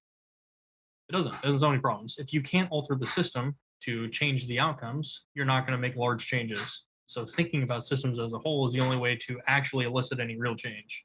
Mm-hmm. So this is immediately makes me think that we need to grab pitchforks and go to the street, though. So what do we really do? Like, is this just a like, well, that's politics, though, and what you got to do if you really want to make some change is you got to go down to your local governing system, and and I'm not trying to mock that. I think that's a great thing, but Dude, it does seem like underestimate. I don't know that this problem can be solved by mere politics alone at this point. I think it can. I really do think it can, but it needs to actually have a concerted top bottom down effort. How do we put a shaman into the room of politicians? then we could do this right. How do we hire a monk to be a part of our lawmaking system, and he has to be a vital? We have a round table of people like that. Don't acquire power. They don't seek it out, and they never will. That's why this has to be a grassroots, ground up thing. And I think it is semi-problematic. That's why I think the individualistic solution to political problems is troubling. Because if I can just tell you, you need to pick yourself up by your bootstraps, all your problems are your fault, there are no other factors, you didn't succeed in this perfect meritocracy because you did bad, there are no other factors. That's problematic when I can go look at, you can predict somebody's living where they live by looking at their great-great-grandparents' zip code, and statistically it's likely for them to still live there. So if you tell me that systems thinking and system solutions aren't actually the thing, I don't know what would be, because obviously if a meritocracy was real, people would move a lot more. There'd be way more mobility. So this I need to pull myself up my bootstraps method doesn't actually work at all. It doesn't get anything done. You can't do it. Actually, the funny thing is, that's an old Soviet joke, because you literally can't pull yourself up by your bootstraps. It's physically impossible. I know, it's actually a spiritual pointer too, if you really think about it. Like, yeah. Yeah. So So figuring out the systemic change that needs to happen on a large scale, getting everyone together, and then pushing the people in power to do it. Because at the end of the day, who really holds power? It's people. We hold power. We just have been isolated. We've been alienated, as Marx would say, from understanding our true potency. And our hyper individualistic society has only propagated that, rather than, because we think that ape's strong alone, but ape is strong together. But we can't conclude this because half of us think are like bootstraps, not in systems. Right. Right. Yeah. So I think it is. So do you think that the average listener, let's say, do you think it, like, what can we point out to them? Like, To okay, just it's have important to think system. well, you just need to have an well, you don't need to, but it would certainly would help in analyzing the world and other people's pain points, especially protected class of people, to just have an innate sense of sociological curiosity. So a lot of times, so let's see, any protected class, let's see, African Americans, so they've got worse outcomes than other races in America. Do you think that's because every African American just didn't bootstrap it? Or is it because maybe a system that is in place disadvantages this group of people more than others? It's thinking like that. So Right. and that's actually like critical race theory actually is that. That's it. It's just systems thinkings pressed upon race. And usually thinkers who are into hyper individualism really don't like it. Right. Yeah. Did you go over critical race theory? That's it. That's all it is, really. It's just trying to look at critical theory in general is this, but using a sociological lens to look at problems in society and impressing systemic changes to get better outcomes, rather than you need to do better. Yeah. So yeah, I guess systems thinking is good to point out, because we do need to. It's just another case of yes, but you need to look broadly, as big as possible. Yeah, and that's what we. So how do we get an entire species on a planet to continue backing out of their bullshit and really go meta? How do we all have an agreement of being the eagle, being able to take a glance? Like, we don't have to all remain there the whole time, but there does need to be some sort of boom, like, hey, oh yeah, we're all one, and that is important because this. Yeah, I don't know. I'm always asking the impossible no answer questions. I understand that I'm a total hippie. So ironically, after what I just told you, you be individually thinking about things like this. So more individualism. Got it. Yeah, because it's not necessarily bad. It's actually good in a self-help context. It's just bad in a political sense. So if slowly over time you can get more and more people to adopt a way of thought that actually leads to better outcomes, you'll receive those outcomes. And I think conversations like this are how it happens slowly over time. And people are waking up to it.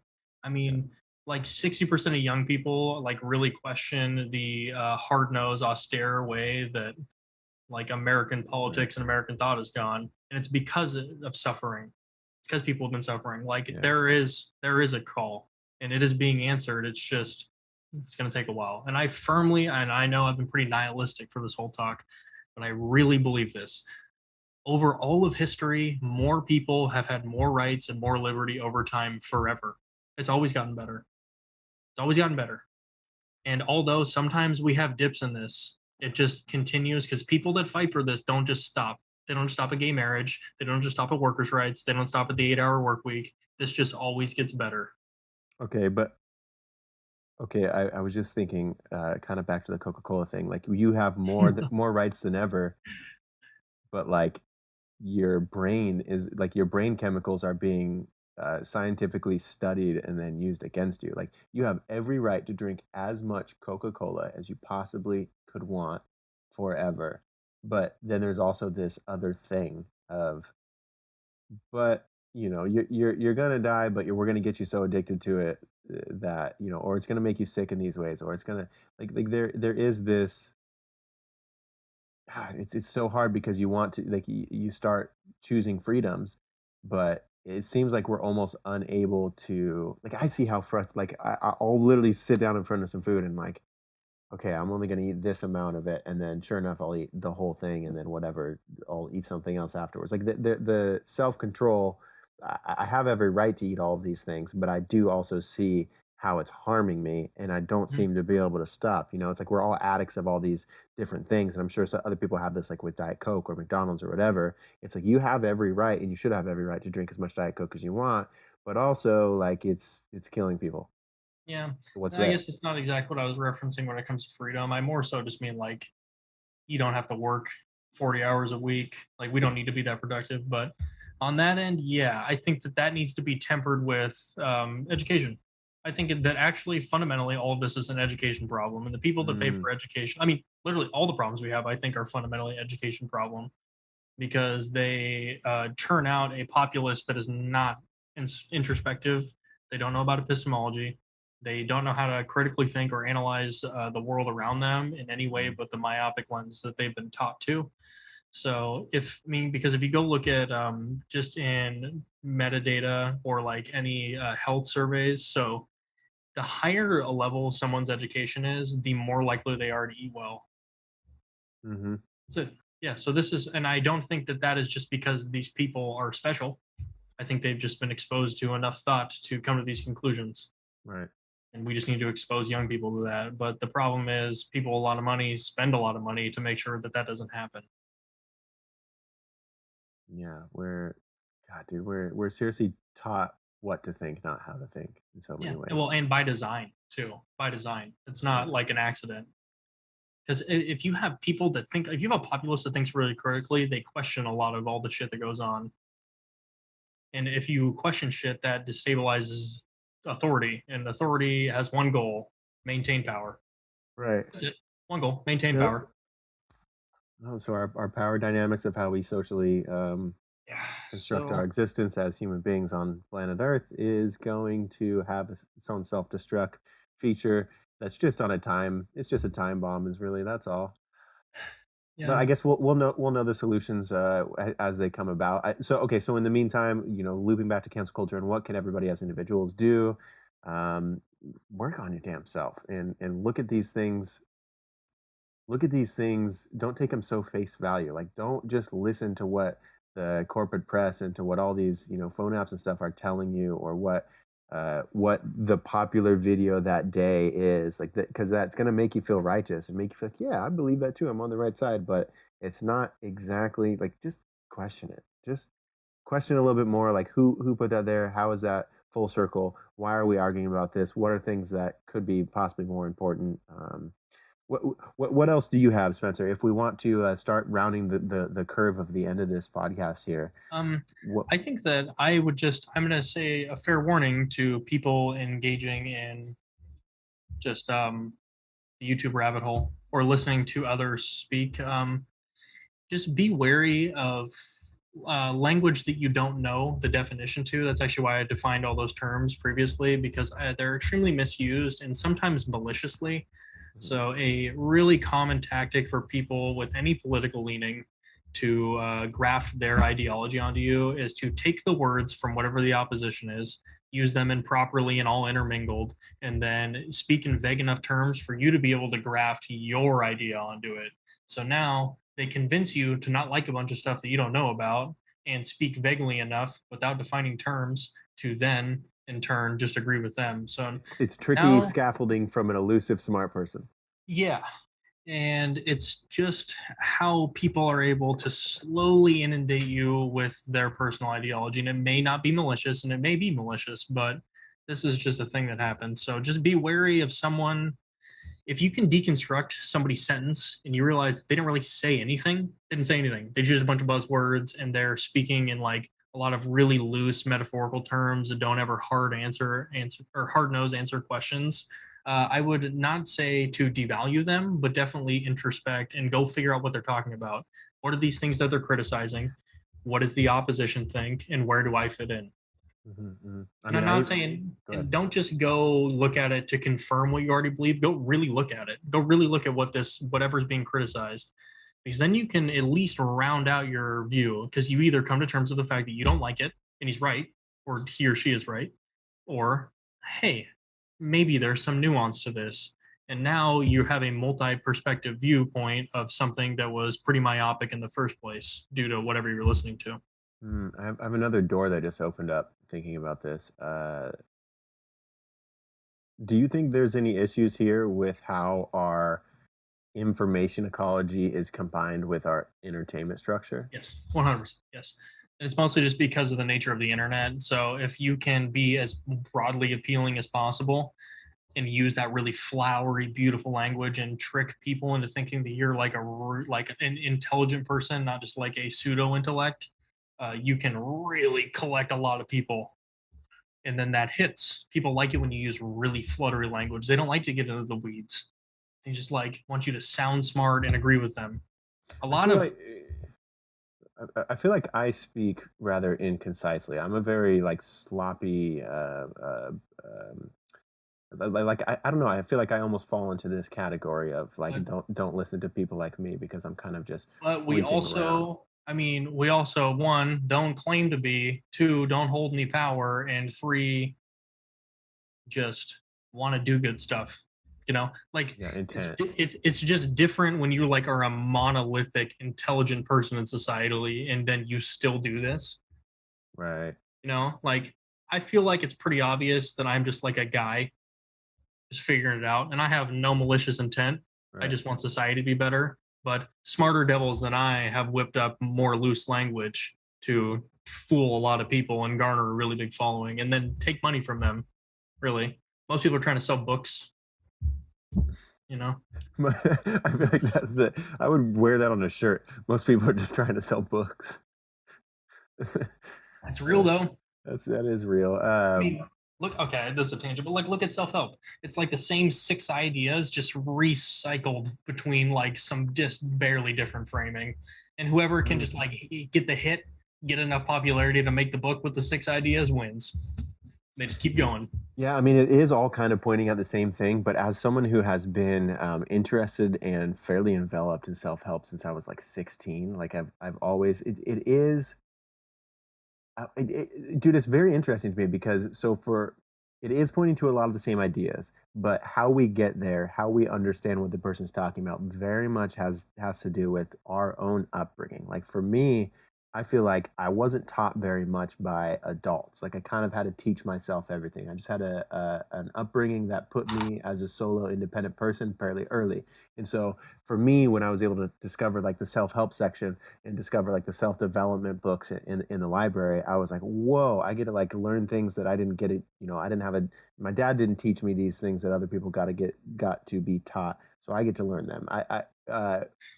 So, oh man, how do I be less selfish with what I was trying to say? I self-help, but I'm not trying to defend self-help. I feel like that's where I fell into. Yeah. But I do see like the self-help. There's a lot of different ways. There's a lot of different rivers that lead to the same lake, and I think that There are it many is paths. You important. just must Yeah, choose one. yeah. But so okay. So the common ground here is choosing just following a path. Like whatever, if it means that you read 100 self-help books, that's cool. But if it means you read 6 and you get the gist of it, that's cool too. But follow a path towards self-improvement, self-betterment, and trust that your path is the right path for you. Yeah. But I will say a fair word to I will warn everyone this. So in America, a lot of the self-help that is written is strictly for corporate productivity. That's it. It's just how do you be more productive? And I think that is Mm, really missing the forest through the trees mm, on that, because we are just like a hyper productive society more than anywhere else. That is top of mind for most people is how do I get more out of my 40-hour work week that is probably too long anyways. And that I firmly believe that is not actually really self-help at that point in time. Yeah, you're more productive, but did you learn anything about reality or mm, yourself or come to any conclusions? No, you just learned how to focus for longer, which is good. That's good. mm, It's a helpful skill, but it's not actually self-help. I really don't think so. Not in the way that I would like others to engage with. I, So I would look to Eastern philosophies, probably. Not Western self-help. Western self-help is like Tim Ferriss telling you need to hire a secretary to do your busy work. mhm. Yeah, Yeah. I like that you just made this definitive line between this, and I really like that you brought it into like Western self help versus Eastern self help, because I'm definitely one who I have very much dove into this Western like productivity, a lot of like the Gary V sort of stuff. Even like you could even take some sort of like the spiritual law of attraction sort of stuff and apply it into that same realm of that self help. But there also is this other side of like you're kind of Eastern philosophy is like the or Eastern self help is like the um, self help of philosophy itself. Like It's just like it's slow, mindful, and introspective, and causes you to not be hyper productive. And that's actually a good thing. Like hyper productivity will actually detract from self actualization because you're spending too much time just generating gold. mhm, And that is like fundamentally at odds with all of the stuff that self help would really drive. mhm. And it also sometimes creates this problem of I think Alan Watts calls it the backwards law.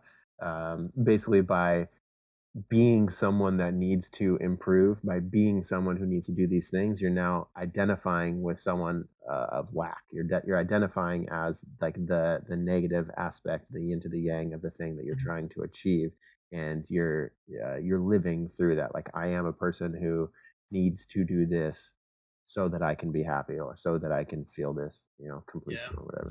Well, and the win condition for society is to be really productive too, the way it's set up, not to be slow and mindful, you know?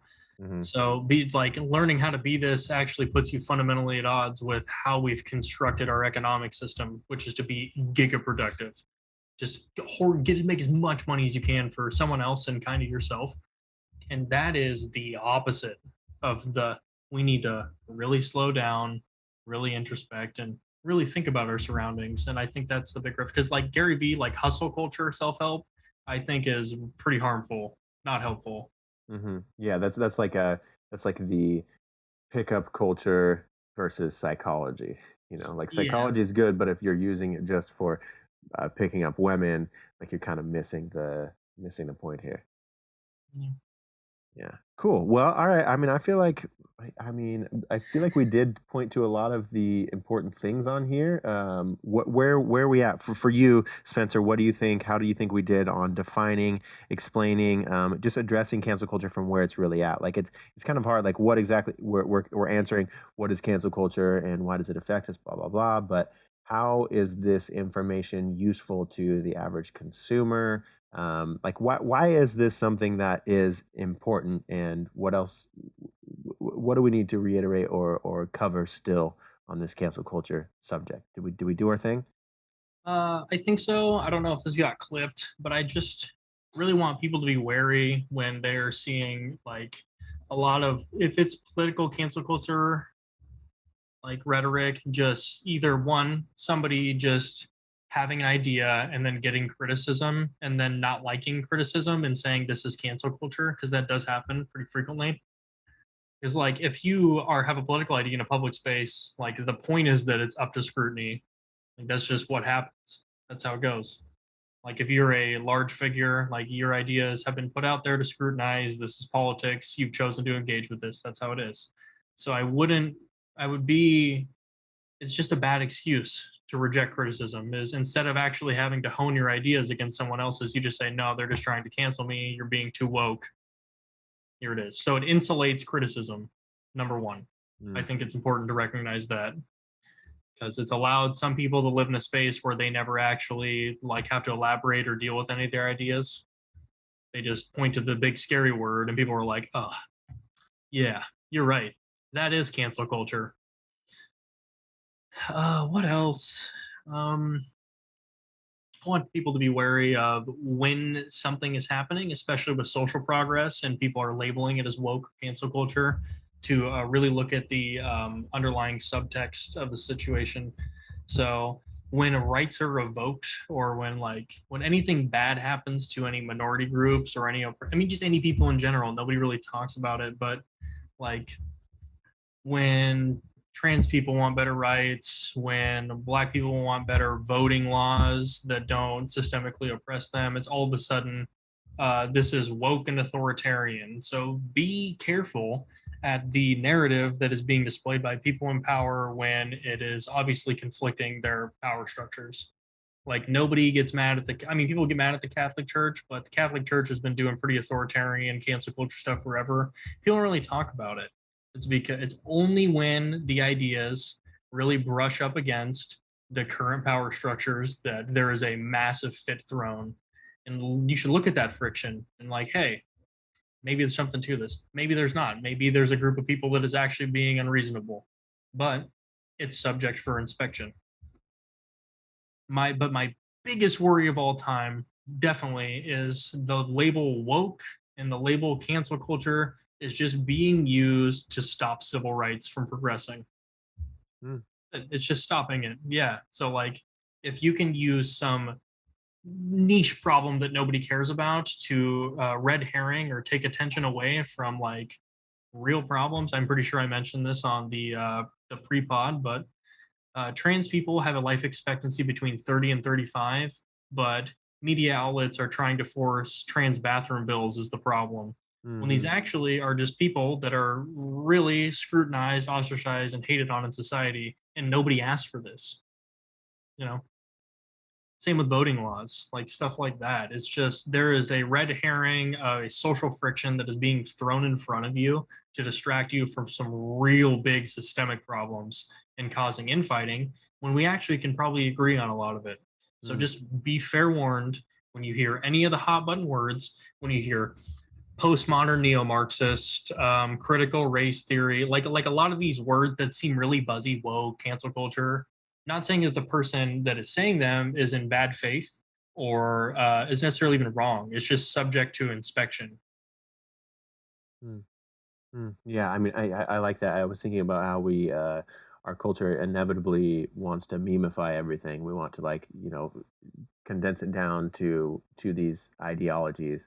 And we're so fast paced and our attention spans are so quick that we just like, oh yeah, wokeism or neo-Marxism, and we completely think we understand it. We just blaze for the next thing because we want to really condense it all down to one thing, get on to the next thing.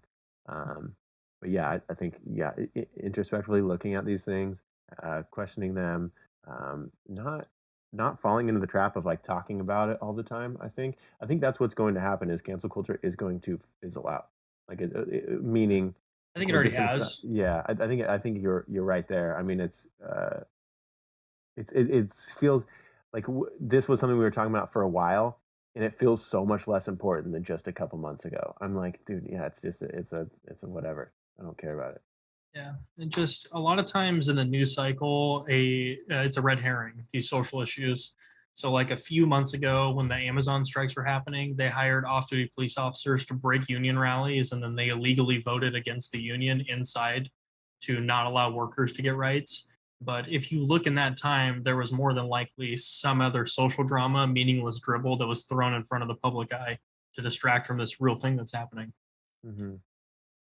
So yeah, I mean that is a bigger problem in general. Like media really is going to start.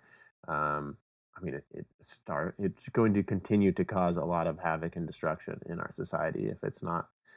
I don't know if put into check is the correct phrase to use, but we do need to do something different about our not just the media by itself, but even how we consume media and what we care about and talk about and think about.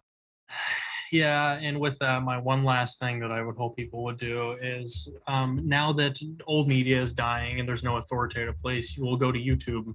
You'll go to these other places where you can hear anyone talk about anything. And I would really, really, really be careful at who you give your time to and who you're listening to as a definitive source. Because a lot of times, like I said before, we have a lot of these unconscious bias. We have a lot of these things that we just innately believe. And subconsciously, when we hear something that we might agree with, but with a little extra flavor into it, we're just gonna go right to that. But really, really inspect what people are actually saying. Like if somebody's making a claim, make sure that they support it, understand what is being claimed, and decide if you agree with the conclusion. Don't let other people think for you. Like you'll see it in just like a lot of really just news sites in general.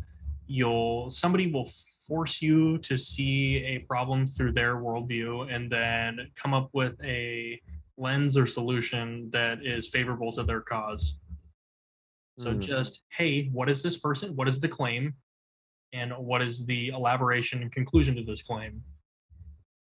Yeah, okay. And I think one more important thing is just to go back to the entertainment versus like news and how it's been all meshed together. Entertainment versus things that are very important. I think observe how your mind listens. Like, if you're listening to someone like me, I'm not someone who's ever claiming to be like the arbiter of absolute facts.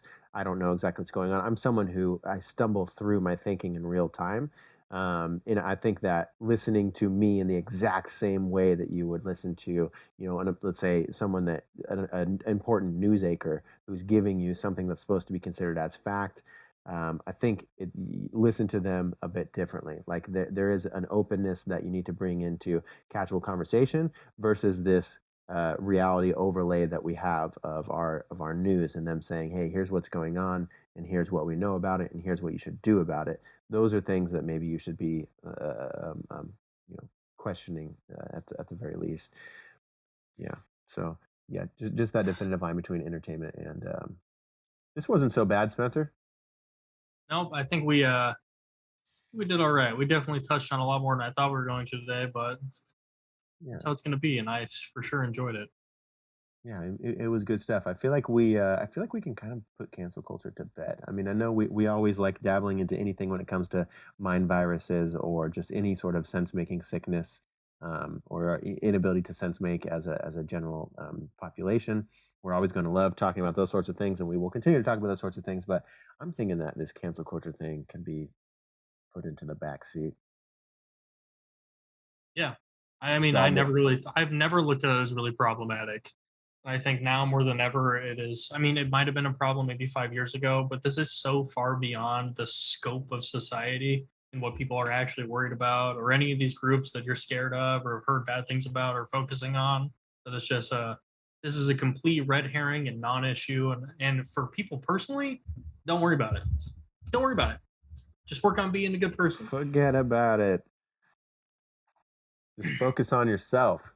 Take care of yourself. Who else is going to do that? All right, dude. Well, I appreciate you. I appreciate your brain. I appreciate your thoughts. I appreciate your time. I always love having chats with you, and I'm grateful that you're willing to come onto the podcast and express your feelings and thoughts and ideas. And I mean, undoubtedly helping people. That's what we're here to do, is try to help people understand. Not saying that we're correct, we're right, but kind of just, I like saying the ushers of epiphany. So I like to, our conversations, I feel like they point to things within other people's minds that they can then go, oh, I didn't really think about it that way. Cool. And maybe your life's a little bit better because of it. So I appreciate it. Maybe truth isn't real, but we're going to think about stuff anyways. Yeah. There is no capital T in truth, but we're going to look for it anyway. All right. All right, Jake. Well, yeah, listeners, have a good rest of your day as usual. Drink a lot of water. If you're not drinking a ton of water today, you're a big dummy, and I hope you get canceled. So take care of yourself, love yourself, stretch. Spencer, do you have any content online yet that you want to direct people towards? No. Or?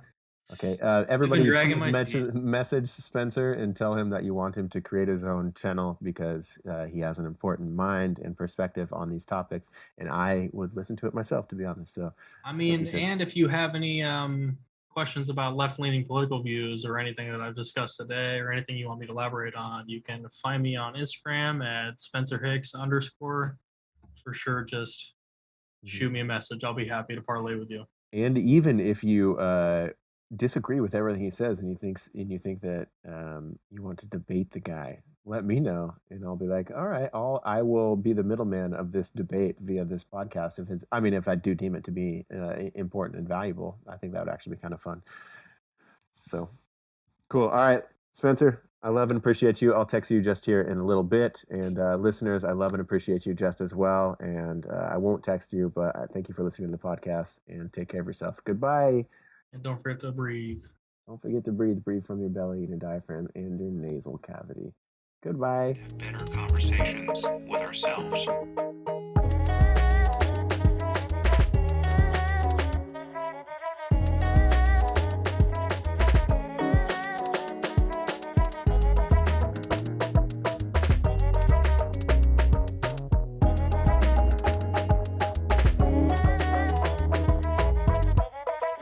Knowledge is power.